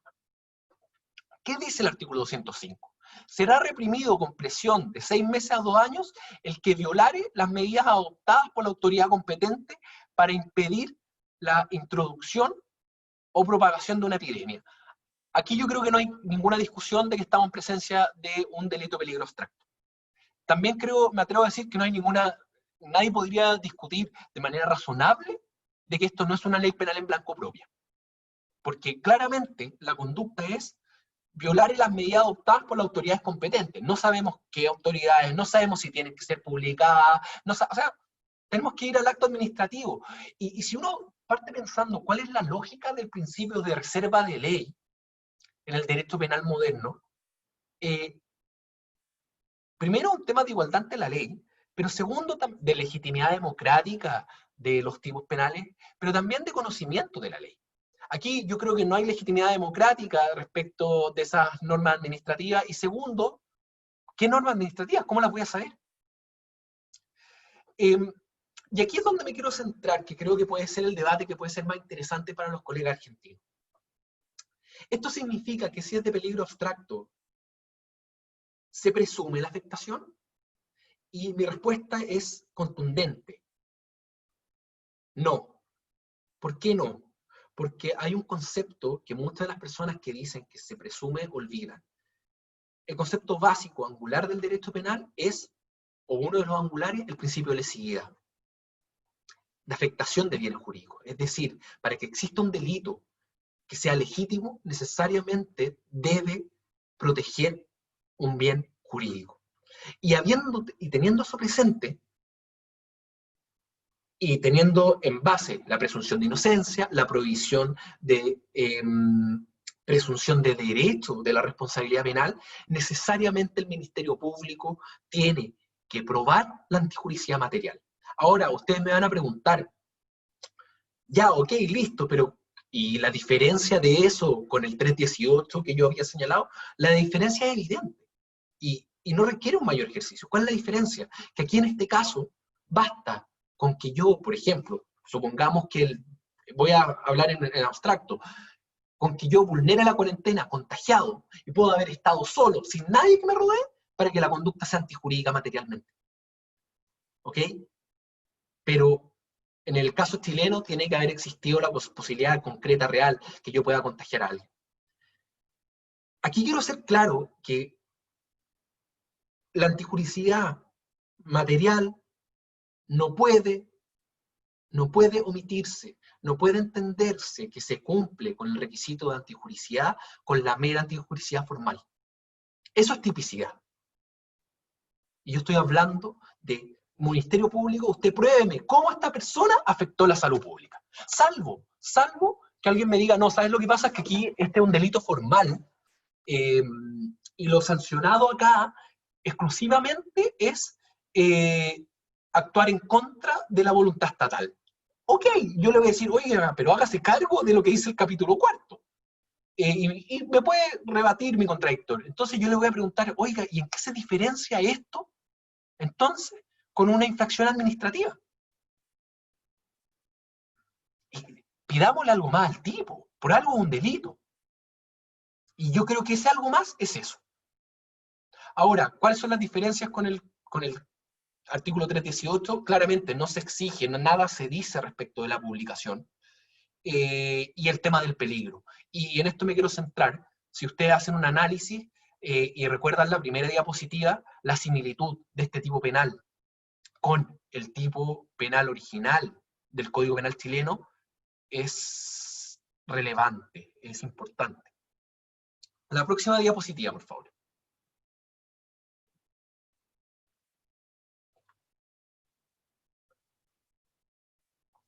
A ver, quiero fundamentar mi argumento respecto del tema de la idoneidad.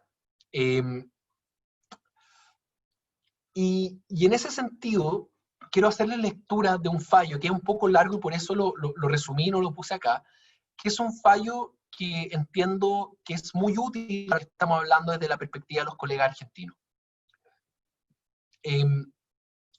Y la Corte de Apelaciones de Valparaíso, les voy a contar un poco el caso. Este caso era de una persona que fue detenida en un procedimiento de violencia intrafamiliar y le encuentran 2 municiones. Y el Ministerio Público solo acredita la idoneidad para el disparo de una munición.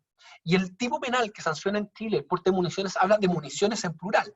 Entonces, el imputado en el alegato de clausura, yo planteé que el imputado tenía que ser absuelto porque sin perjuicio de que existía más de una munición, por lo tanto se cumplía el requisito típico, no había sido acreditada la idoneidad para el disparo de ambas, sino que solamente se hizo los peritajes respectivos respecto de una munición, ¿ya?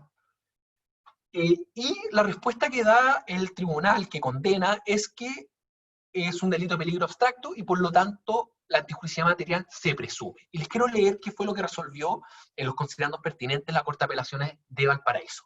Cuarto, que en cuanto al segundo acápite de la causal invocada, es pertinente señalar que el considerando noveno del fallo razonó en los siguientes términos. En efecto, el delito de porte ilegal de municiones del artículo 9, inciso segundo de la Ley de Control de Armas, en su actual texto modificado por la Ley 20.833, bla, bla, bla, el que indica los que poseyeren, tuvieren o portaren alguna de las armas o elementos señalados en las letras C y E del artículo 2, sin la autorización a que se refiere el artículo 4 o sin la inscripción establecida en el artículo 5, serán sancionados con presidio menor en su grado medio. A su turno, la letra C del artículo 2 dice que quedan sometidos a este control de armas las municiones y cartuchos. El artículo 4, por su parte, establece los requisitos y condiciones en que la autoridad fiscalizadora competente puede otorgar a las personas para que adquieran la posesión o tenencia de un arma o elementos permitidos y sometidos a control. Y el artículo 5, etc. De estas normas es posible establecer que el delito de posesión, tenencia y porte ilegal de municiones se trata de un delito formal o de simple actividad, y según explica en su tesis de grado Ronnie Lara Camus, análisis que por cierto también es válido para la actual redacción, ya que solamente agregó el verbo portar y determinó una diferencia de penalidad según el tipo de arma, porque su comisión depende de la sola realización de la conducta prohibida por la ley, con prescindencia de cualquier resultado.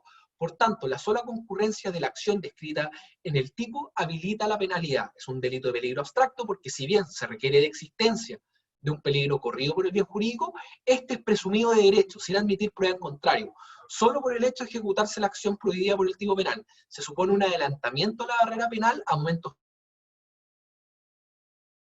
previos a la lesión del bien jurídico, fundamentado supuestamente en que la experiencia permitió tipificar los límites de la norma de cuidado. En efecto, es una figura de peligro abstracto, ya que no es necesaria la producción de un daño concreto. Se entiende que para la sociedad la posesión de armas, sin la autorización administrativa correspondiente, resulta peligrosa.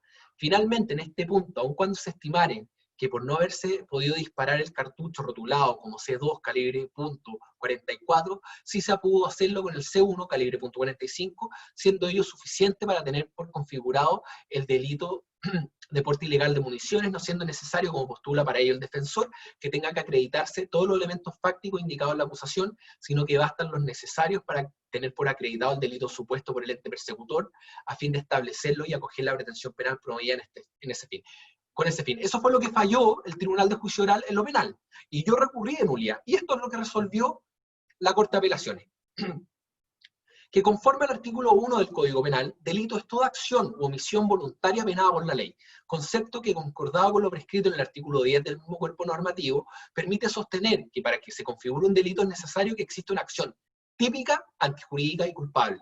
Se ha entendido que una conducta es materialmente antijurídica cuando, además de ser contraria al ordenamiento jurídico, lesiona o pone en peligro un bien jurídico que el derecho penal quería proteger, lo que se conoce en esta última parte como lesiva. Así los autores Politov, Mato y Ramírez, en Lecciones de Derecho Penal, parte general 2004, señalan: el principio de lesividad, que localiza la esencia del hecho punible, en ese efecto primordial de la conducta típica de necesaria lesión al bien jurídico, se alza así como uno de los limitativos del ius puniendi del Estado, y obliga también, en el ámbito del enjuiciamiento, a establecer la real dañosidad social de la conducta incriminada. Ahora bien, tratándose de un delito de porte de municiones, es posible deducir fácilmente que el bien jurídico protegido por el legislador es la seguridad de las personas y que lógicamente su afectación se producirá cuando esas municiones sean aptas para ser disparadas. Como se dijo en el presente caso, los jueces del grado establecieron que el acusado le fueron encontrados en el marco de un procedimiento policial de denuncia por violencia intrafamiliar 2 municiones en el bolsillo de su pantalón, estableciéndose sobre la base de lo declarado por un perito que solo una de ellas era apta para ser disparada.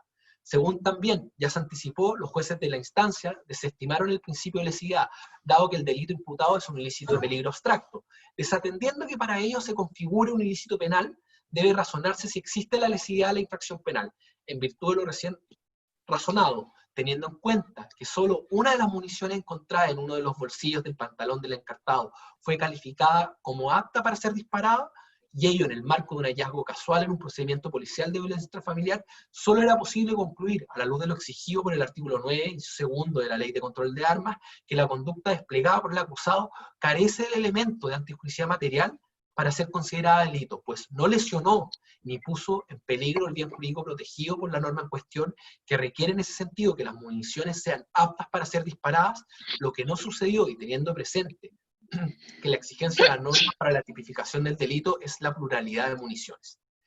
¿Por qué les leo este fallo? Y disculpen la extensión. Porque este fallo recoge expresamente en un delito de peligro abstracto, que no hay ninguna duda que lo sea, el hecho de que efectivamente se requiere que el delito sea apto. Ahora bien, me quiero hacer cargo en este momento de la clasificación inicial. Yo dije que yo creía que solamente existían los delitos de peligro concreto y desechaba la naturaleza o la definición que daban de peligro, delito de peligro abstracto, y también desecho la de delito abstracto concreto. ¿Por qué?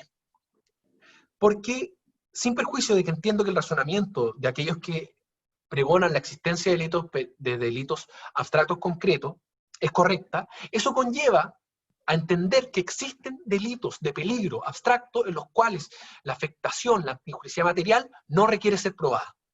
Y eso, a mi juicio, es erróneo por todo lo que he señalado. Por lo tanto, mi concepto de delito de peligro abstracto es aquel que, por ejemplo, el profesor Londoño, a todos los que quieran el artículo se los puedo mandar, entiende por delito abstracto concreto. ¿Por qué? Porque no hay ninguna otra conclusión, no hay ningún otro colofón que nos permita un respeto tanto al principio de lesividad como además también a la existencia y acreditación de la antijuricidad material. Porque si no, tenemos que entender que el delito se acredita solamente mediante una acción típica y culpable. Y ahí llega el análisis. Es decir, todo lo relativo a la antijuricidad material es absolutamente irrelevante. Y esto es importante. ¿Por qué? Porque el injusto se mide a través del desvalor de acción y de resultado. Y el de resultado necesariamente está vinculado con la afectación al bien jurídico. Ahora, voy a ir más rápido porque llevo hablando mucho rato y la verdad es que me imagino que ya deben estar aburridos. Hice un análisis jurisprudencial bastante extenso, tanto de fallos de la Corte de Apelaciones donde yo trabajo, como de otros lugares de Chile. Y lo que primero que les quiero decir es que aquí han dicho de todo. Y por eso probablemente se va a plantear recursos de nulidad que busquen la unificación de jurisprudencia en la Corte Suprema. En Puerto Montt hemos tenido de todo. Primero, la Sala 1 ha revocado medidas cautelares, como de arresto domiciliario nocturno, por entender que no se daban los presupuestos materiales, es decir, relativo a la existencia del delito. Los fallos están ahí, 299-20, 429-20 y 430-20. En cuanto al recurso de nulidad, tuvimos un fallo, 407-20, que acogió la tesis de que este delito de la persona que vulnera la cuarentena sin que se acredite que está contagiado, es delito, pero no es típico del 318, sino simplemente una falta penal que está sancionada con una multa de 1 ATM. Y también la misma sala acogió dictó dos fallos en que confirmó sobreseimientos definitivos. Sobreseimiento definitivo, ¿qué significa? Que la conducta no era ilícita, es decir, que era atípica en concreto. Y evidentemente eso conllevó a que la persona fuese, en términos coloquiales, absuelta. Eso respecto a la sala 1. La próxima diapositiva, por favor. Pero la sala 2 ha resuelto totalmente lo contrario. Ha revocado las cautelares, entendiendo que sí se configuran los presupuestos materiales, ¿ya? Y además también ha revocado los sobreseimientos decretados, entendiendo que efectivamente la conducta descrita sí es un delito. Y también ha rechazado las nulidades, entendiendo que efectivamente el delito en cuestión es de peligro abstracto. ¿Ok? Los roles están ahí, el que los necesite, yo voy a mandar la diapositiva, así que no se preocupe. Sigamos, por favor.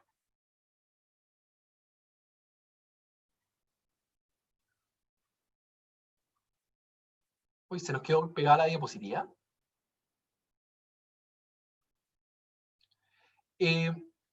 Por un tema de tiempo no voy a leer el fallo, se los voy a contar. Este fallo, a los que tengan tiempo, yo les recomiendo que hagan una lectura detallada de los fallos 276-20 y 301-20 de la Corte de Apelaciones de Iquique. Son una joya. Son fallos muy, muy, muy buenos.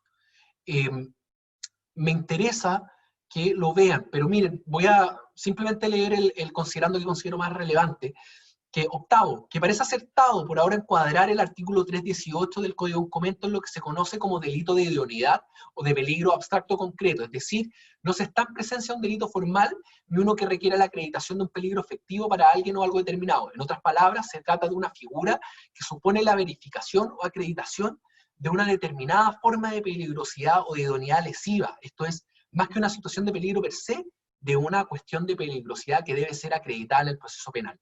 Este fallo, el 276 y el 301-20, ambos compartieron este análisis, y sugiero revisar también el fallo 304, 305 y 311-20 de la Corte de Apelaciones de Antofagasta. ¿Por qué? Porque a pesar de que aluden a un delito de peligro concreto, la verdad es que también están señalando que es abstracto concreto. ¿Por qué? Porque, por ejemplo, ahí revocan las cautelares por no concurrir los presupuestos materiales cuando es una persona que está vulnerando el toque de queda sola, pero entienden que sí concurren los presupuestos materiales respecto de 3 personas que estaban en un vehículo durante la madrugada, por entender que no se había mantenido la distancia social y que por ende efectivamente la conducta era idónea para eventualmente contagiar el virus de Marras. La próxima, por favor.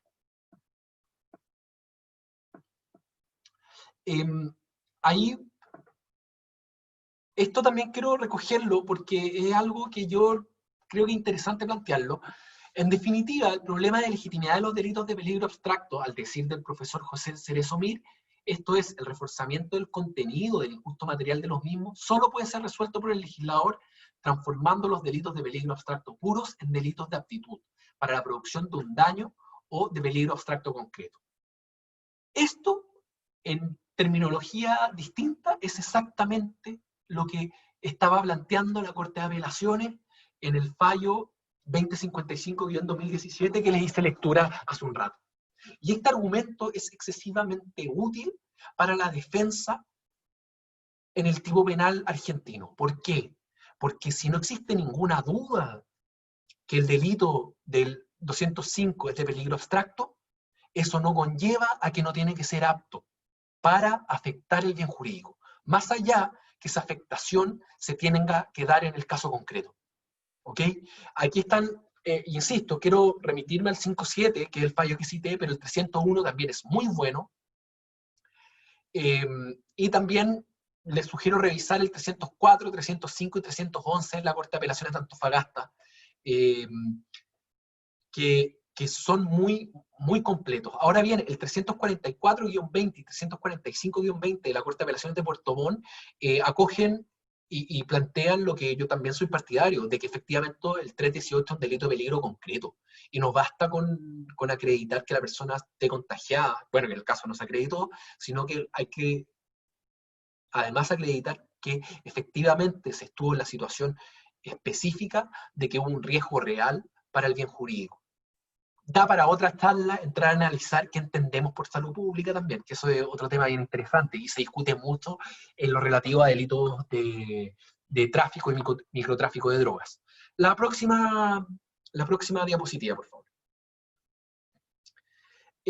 También hay fallos en contra, que este fallo es reciente, es de la Corte de Apelaciones de Coyhaique, y que señala básicamente, voy a hacer lectura del considerando, que relacionado con lo anterior es especialmente relevante consignar que a diferencia del 318 del Código Penal, que para su configuración no requiere un peligro concreto para la salud pública, sino solo potencial, con la reforma legal introducida por la Ley 21.240 se incorporó como nueva figura penal el 318 bis, el cual sí requiere un peligro concreto, puesto que este sanciona al que genera sabienda riesgo de propagación de agentes patológicos, regulando una mayor penalidad para este, de lo cual se desprende como lógica conclusión que la figura del 318 no lo necesita y basta que tenga la aptitud para poner en riesgo el bien jurídico tutelado, la salud pública, ajustándose plenamente con ello al principio de lesividad, siendo irrelevante lo expuesto por la defensa en cuanto señala que la comuna de Cisnes no tiene ni ha tenido personas contagiadas a la fecha, por lo que sería imposible generar algún peligro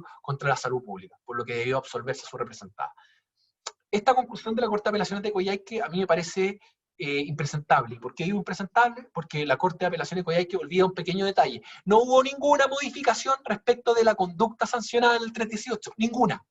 Lo único que se modificó fue la pena. Entonces, que señale que en función de la reforma se modifica el análisis de antijuricidad me parece erróneo.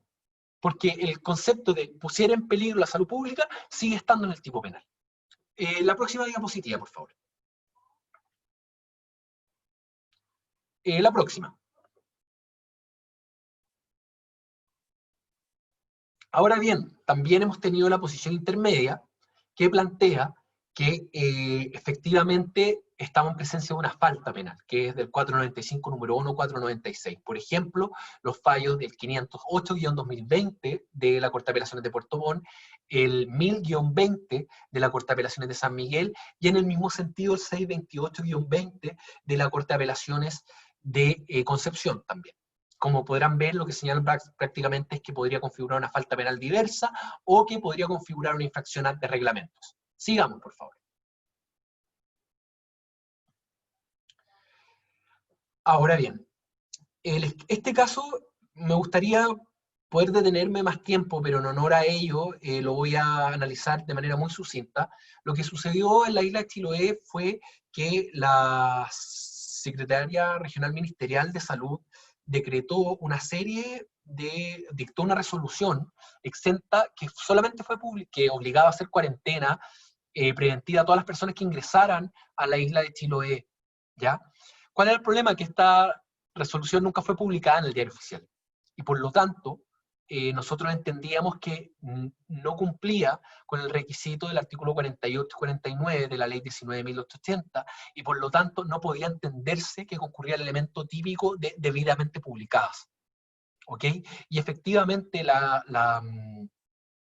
Corte de Apelaciones de Puerto Montt en fallo 207-20 acoge lo planteado por la defensa, decreta el sobreseimiento definitivo y señala solamente en el considerando respectivo, cuarto, que el artículo 318 del Código Penal, en tanto delega el contenido fáctico de la conducta reprochada a una fuente del derecho de menor jerarquía, constituye una ley penal en blanco propia, a cuyo respecto es exigible un mínimo estándar de legalidad, en la especie siendo la resolución que se infringe un acto administrativo en los términos del artículo 3 de la ley 19.880. Esta se debió publicar en el Diario Oficial, como previenen los artículos 48 y 49 de la citada ley. Único supuesto que permite que se configure el elemento normativo del tipo. La siguiente diapositiva, por favor.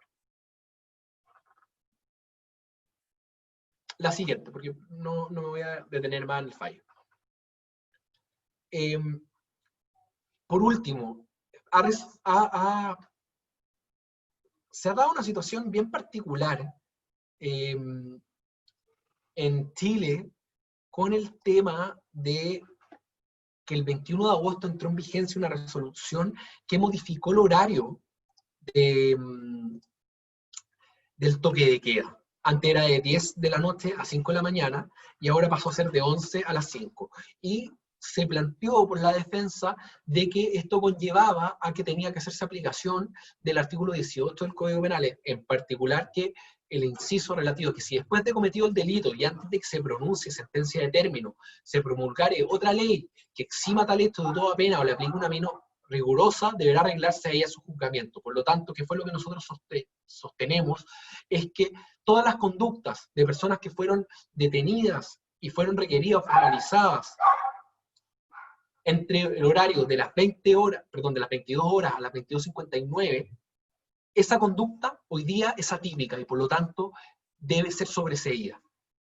Ahora bien, ustedes me dirán, oye, pero ¿cómo? Tú me estás diciendo que a través de una norma administrativa podría generar ese efecto.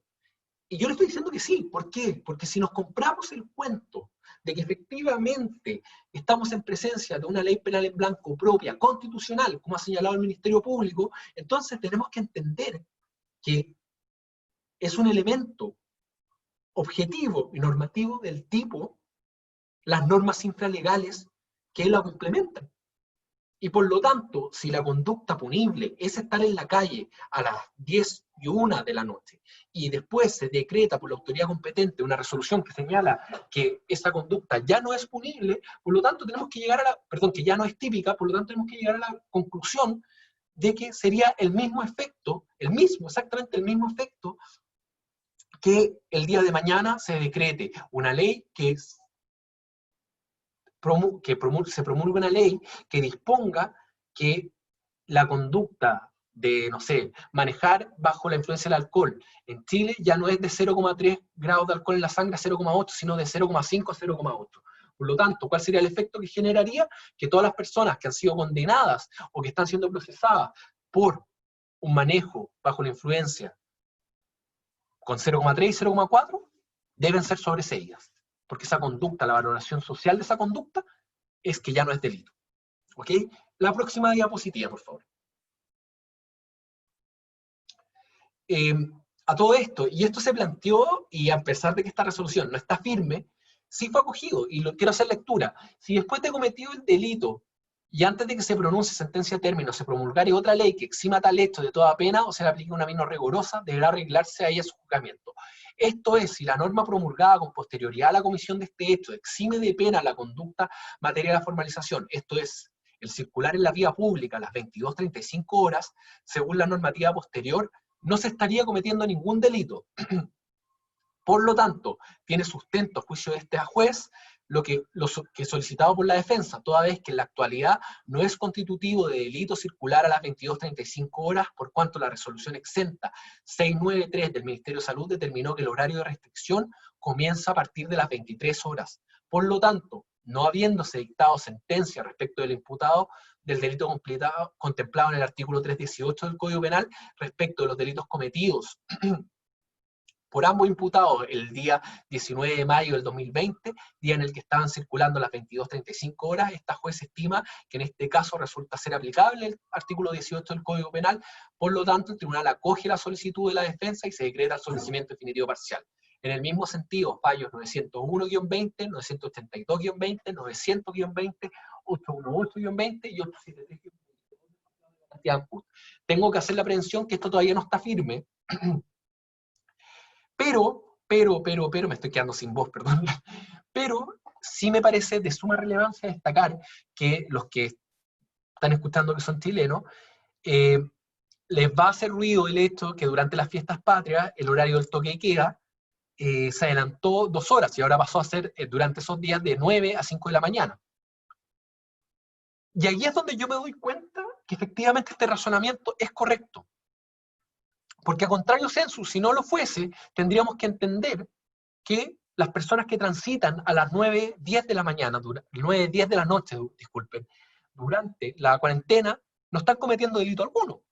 Pero la lógica es que sí lo están cometiendo, por lo tanto, con mayor razón, si después se adelanta, la valoración social de esa conducta cambió. Y por lo tanto, si es un elemento del tipo, deja de ser típico, así de simple. La próxima diapositiva, por favor. Al fin llegamos a la conclusión. Yo creo que ya me deben haber estado odiando. Yo también la voz no me da mucho más. La conclusión. Y lleguemos a algo porque hemos expuesto problemas, pero lleguemos a lo conclusivo. Vulnerar el toque de queda o cuarentena solamente sin estar contagiado, sin que se haya contagiado, ¿es delito, ya sea en Chile o en Argentina? Yo creo que no. Que no. ¿Es subsumible en Chile en otro delito? Y mi respuesta también es negativa. ¿Por qué? Porque el 495 número 1 dice el que contraviniere las reglas que la autoridad dictare para conservar el orden público. Aquí está el meollo del asunto. Estas normas, estas resoluciones exentas no están dictadas para preservar el orden público. Y esto es de suma relevancia. ¿Por qué? Porque toda una defensa que se prime de tal debe solicitar la inadmisibilidad de las querellas planteadas por las intendencias regionales en Chile por este delito, porque ellos tienen la facultad, o más bien la potestad, de querellarse cuando se ha afectado el orden público, y no cuando se ha afectado la salud pública, salvo la excepción que se prevé respecto a la ley 20.000. Y si es que en el decreto con fuerza de ley respectivo se regula específicamente la ley 20.000, tenemos que llegar a contrario sensu que el resto de los delitos en los cuales se afecta la salud pública no están contemplados. Y número 2, el artículo 496 número 1, el que contraviniera las reglas que la autoridad dictare para conservar el orden público o evitar que se altere, salvo que el hecho constituya crimen o simple delito. Aquí, ¿qué es lo relevante? Porque yo creo que el vulnerar la cuarentena o el toque de queda no es susceptible del 496 número 1, porque aquí alude... Ay, parece que copié... Esperen, denme un segundo, me equivoqué. Le dicto al tiro el 496 número 1, perdón. El que faltara la obediencia debida a la autoridad dejando de cumplir las órdenes particulares que ésta le diere en todos aquellos casos en que la desobediencia no tenga señalada mayor pena por este código o por leyes penales. Porque yo creo que no es típico el 496 número 1, porque los actos administrativos que fijan la cuarentena o los toques de queda son actos administrativos generales, y aquí se está aludiendo a órdenes particulares, es decir, actos administrativos de carácter particular, de carácter singular. Por lo tanto, evidentemente, la conducta no es típica. Por último, quisiera finalizar con una reflexión respecto de una discusión que se dio durante mucho tiempo en relación a dónde subsumíamos la persona que dolosamente contagiaba a través de una relación sexual a otra con SIDA. Y la solución que se ha dado en el ordenamiento jurídico chileno es que es subsumible en el artículo 398 del Código Penal. Es decir, tendría eventualmente la sanción de lesiones graves. Eso quiere decir una pena de 541 días a 3 años. ¿Ok? Entonces, mi pregunta es, ustedes van a decir, ok, sí, pero es un delito de lesión, no es de peligro, ok, perfecto, totalmente de acuerdo, pero analicémoslo desde una perspectiva de proporcionalidad y lesividad. Si el legislador chileno sanciona a otra persona que contagia, que efectivamente contagia a otro con SIDA, con una pena que va de 541 días a 3 años, ¿no les parece contraintuitivo que se sancione con una pena igual a una persona por el mero hecho de estar en la calle sin siquiera estar contagiada con el virus, o por el mero hecho de estar en la calle contagiado con el virus, pero sin tener la posibilidad de contagiar a nadie? Yo la dejo boteando, como se dice coloquialmente. Yo pienso, y con esto quiero finalizar, que la diferencia entre delito de peligro concreto y abstracto no es solamente un tema teórico, es un tema de suma relevancia para la solidez del Estado democrático de derecho, porque si no necesariamente vamos a llegar a la conclusión que va a ser delito, o sería constitutivo de delito, simplemente no estar de acuerdo con la autoridad de turno. Y en un derecho penal que se precie de respetar garantías fundamentales, a juicio de quien habla, eso es absolutamente inadmisible. Así que básicamente esa es mi exposición. Espero, les pido disculpas por la extensión, fue bastante larga, pero también quería tocar hartos temas que les pudiesen ser de utilidad, y espero que no se hayan aburrido tanto. Y obviamente ahora la idea es que estemos abiertos a preguntas. Si me dan un minuto para ir a buscar agua, sería ideal. Por favor. Bueno.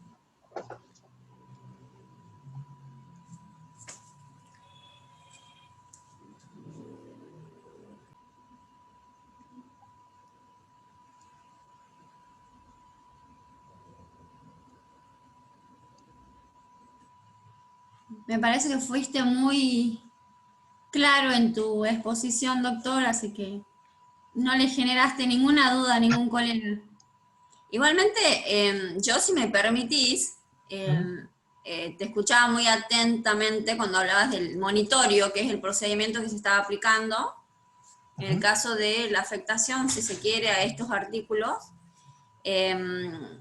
yo quiero saber si eso implica inmediatamente que la persona que es sorprendida al momento de cometer la infracción a este artículo, implica que inmediatamente sea puesto a disposición de una autoridad judicial competente y obviamente que se le dé intervención a su abogado de confianza, sea público o sea privado. No. El gran problema del procedimiento monitorio es que la persona es detenida, lo mandan para la casa, por decirlo en términos muy coloquiales, y después le llega una citación en la cual le señalan que fue condenado, sí, fue condenado a una multa y tiene el derecho a reclamarla o a pagarla, y si la paga dentro de los 15 días se le hace un descuento de 25%. Y el gran problema que yo veo en eso es el hecho de que si nosotros lo aplicamos a la lógica de un Lego, supongamos que Rigoberto iba manejando y se pasó una luz roja, y a los 20 días le llega un parte a su casa de 2 UTM, por decir algo, por haber pasado la luz roja. Y además le dicen que si lo paga dentro de los primeros 15 días, se le descuenta en un 25%. Probablemente Rigoberto va a decir, bueno, sí, yo pasé la luz roja, y lo va a pagar. Pero nadie le ha dicho, y ahí está el problema que yo veo con el tema del monitorio, nadie le ha dicho a Rigoberto, oiga, ojo, que esto no es delito, o al menos es razonablemente discutible. Entonces, el gran problema es que yo veo en el monitorio que va a generar, y está generando a mi juicio, donde el debido proceso, entendiendo por debido proceso la necesaria presencia de la defensa desde que la persona adquiere la calidad de imputado, se va a generar ese vacío. Y desde esa óptica, efectivamente, salvo que la persona sea la segunda detención, que ahí lo pasan a control de detención, y por lo tanto tiene presencia con un defensor que lo entrevista y que toma el control de detención, las personas que fueron detenidas una vez, probablemente, salvo que se acerquen a la Defensoría Penal Pública, no van a tener contacto con un defensor. Y creo que eso puede ser altamente peligroso.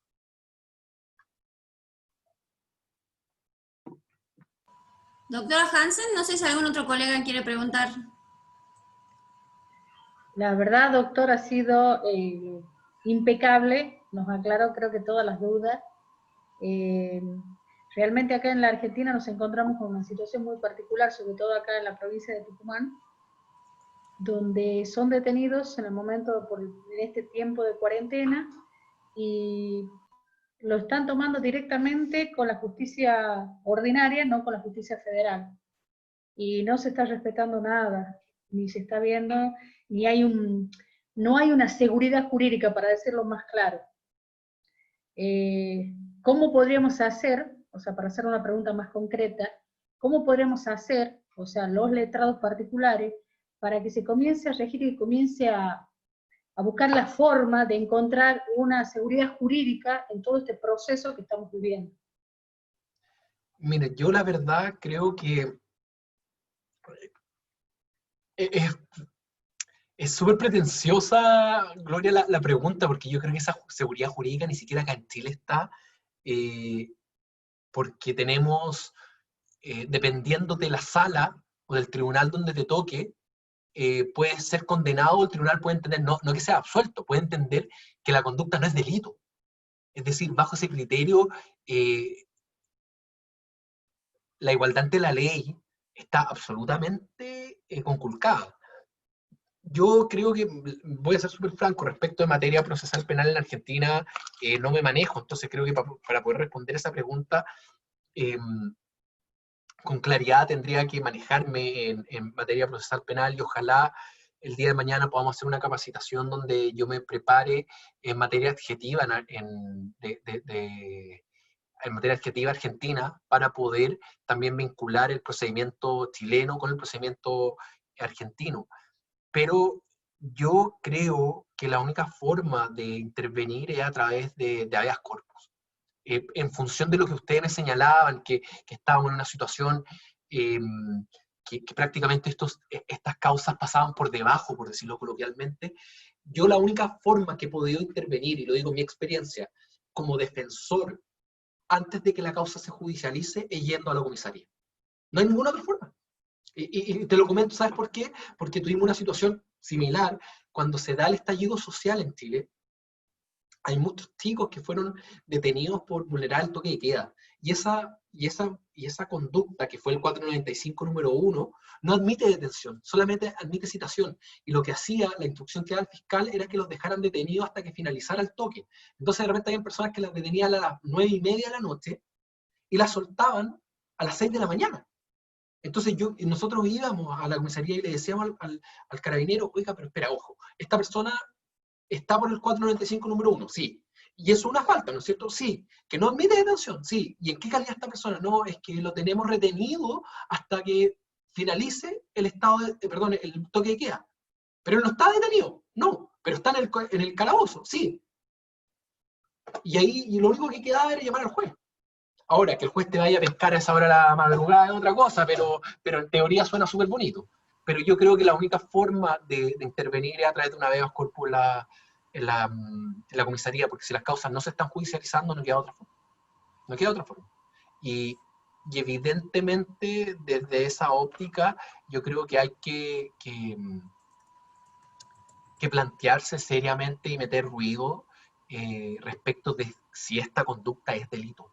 Y yo leo el artículo en el Código Penal argentino y no me manejo en materia constitucional en Argentina, pero me imagino que mientras esté un procedimiento vigente, ustedes pueden realizar un requerimiento al Tribunal Constitucional para que se pronuncie sobre la constitucionalidad de esa norma.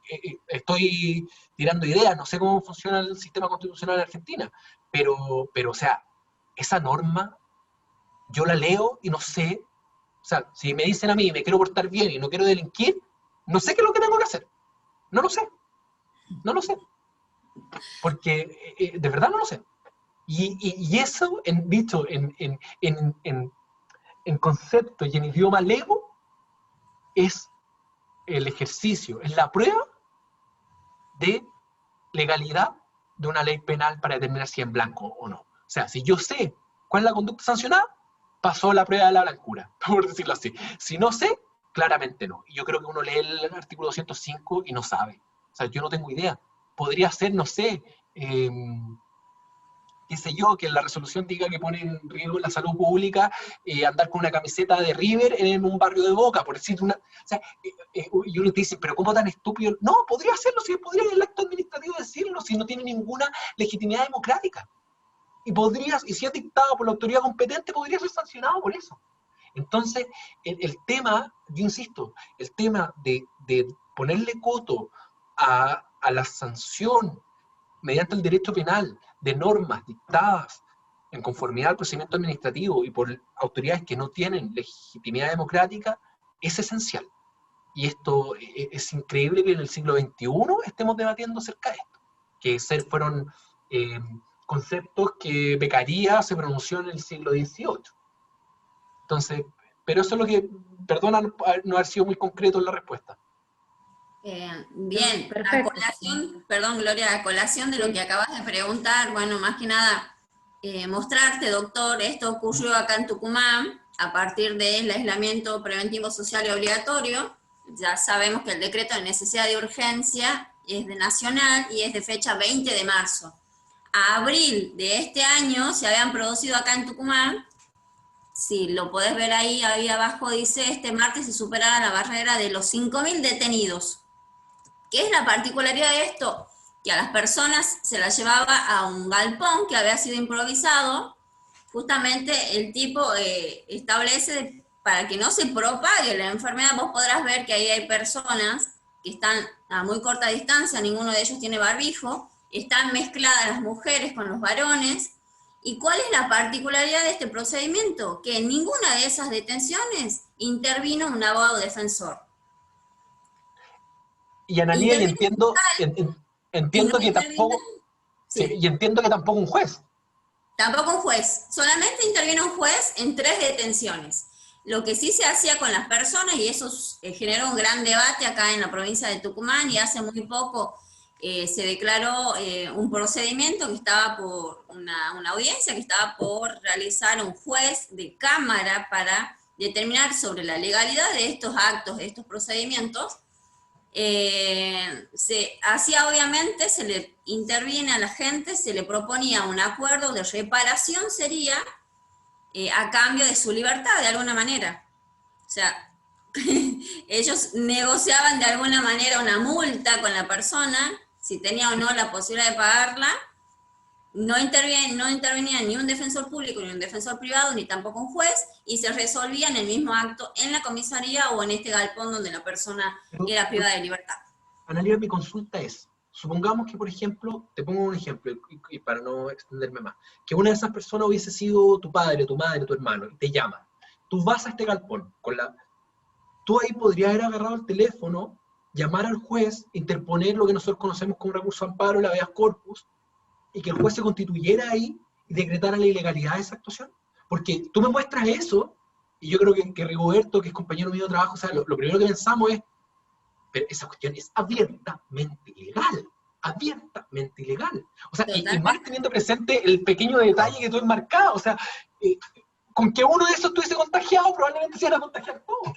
Se contagiaban todo el galpón y llegaron a casi, como decía, hay 5.000. Eso abril, estamos ya en septiembre, no sabemos. Tenemos, si me permite, doctor, tenemos un caso más grave, muy cercano, ya han superado los 5.000 en el día. Tenemos un caso donde en un bar lo cerraron por un horario que se habían confundido y le han pedido 3 lavarropas, un televisor, y salió públicamente en toda la prensa. Y obviamente se decretó inmediatamente la libertad, ¿no? ¿Sí? Justamente. O sea, a esas situaciones estamos llegando acá a la provincia de Tucumán. No, qué terrible. De verdad, yo creo que no puede creer el doctor. Sí, no, la única solución que yo veo es, o sea, solución jurídica, porque si tú me preguntas, no sé si sea una solución para tu salud, ir a meterte allá, pero la única solución jurídica que yo veo es ir para allá, y me sorprende que la Defensoría Penal Pública no se constituya. Me imagino que también deben estar alarmados, o sea, no sé, ¿qué pensar eso? Y bueno, eso lo dejamos a criterio del que escucha y el que lee las noticias por ahí. Así que, bueno, más que nada eso era graficarte cómo se está viviendo en Tucumán. Justamente para nosotros era fundamental que nos des este análisis comparativo, más que nada porque se ha implementado acá el 1 de septiembre el sistema adversarial, es decir, que vamos a tener la posibilidad de oralizar en una audiencia y tener la posibilidad de que se formalicen los cargos en una audiencia oral ante un juez, obviamente que se hace por los medios virtuales. Así que ojalá se nos dé intervención, y si no se nos da intervención, ir a un galpón donde se está privando de libertad a las personas también nos convertiría a nosotros en infractores, ¿no? Es que yo creo que, bueno, eso, en un eventual juicio, respecto a un delito de esta índole, uno puede hacer mucho. O sea, y puede tener un contrainterrogatorio en que preguntarle, por ejemplo, no sé, a los carabineros que lo detuvieron, oiga, ¿y es efectivo que usted no le hizo ningún examen? ¿No le tomó la temperatura? No. ¿Es efectivo que no le hicieron PCR? No. ¿Es efectivo que la persona estaba sola en la calle antes que usted la detuviera? Sí. ¿Es efectivo que tampoco se registró en su dato de atención de urgencia, si se le llevó a contratar lesiones, que tuviese algún tipo de enfermedad, tos, fiebre? No, no se contrató. Perfecto. No tengo más preguntas. O sea, a lo que quiero llegar es que, y nosotros hemos conversado, en un juicio, que un magistrado pueda fundamentar de manera razonable y sin vulnerar los principios de la lógica que esta persona de verdad puso en peligro la salud pública, yo creo que va a ser muy complejo en un juicio, porque todos estos fallos que yo le he dicho no se han dado en contexto de un juicio. Va a ser muy, muy complejo, yo lo veo, pero eso a mí lo que me interesa es que ojalá... Perdón, Doc, justamente me parece por esa razón que se trata de resolver la cuestión en un arreglo pecuniario y después archivar el procedimiento para que obviamente no lleguemos a un debate sobre el punto y tampoco tengamos intervención. Así que, Yo bueno, lo que nada. creo y lo que les sugiero bueno, más allá del tema práctico, ojalá sí puedan darle un ojo a los fallos, porque yo creo que sirven un poco o sirven bastante para ver cómo llevar la discusión. Y también creo que están muy bien fundamentados para hacer fallos que en principio son de delitos que podríamos llamar de bagatela, que normalmente la jurisprudencia se centra más en causas grandes, causas relevantes. Estos fallos normalmente son fallos pequeños, pero aquí le han puesto más cariño y efectivamente hemos tenido fallos muy interesantes, tanto para bien o para mal.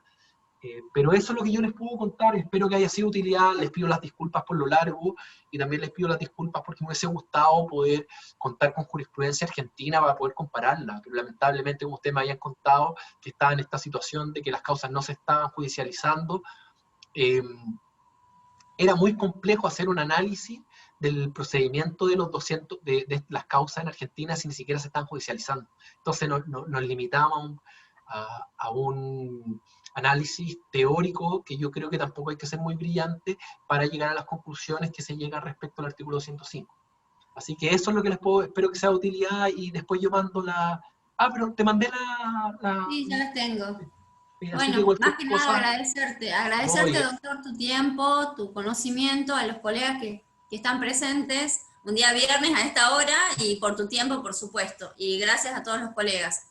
sí, no, Gloria, gracias a no sé usted si también. querés decir algo, doctora No, Moya. muchísimas gracias, realmente ha sido primero un placer y el explicarnos con tanta claridad, con tanta precisión, abrirnos la cabeza y demostrarnos que la verdad los abogados nos tenemos que poner más las pilas y hacernos valer el derecho que corresponde, porque se están vulnerando todos los tipos de derechos en esta cuarentena. Muchísimas gracias.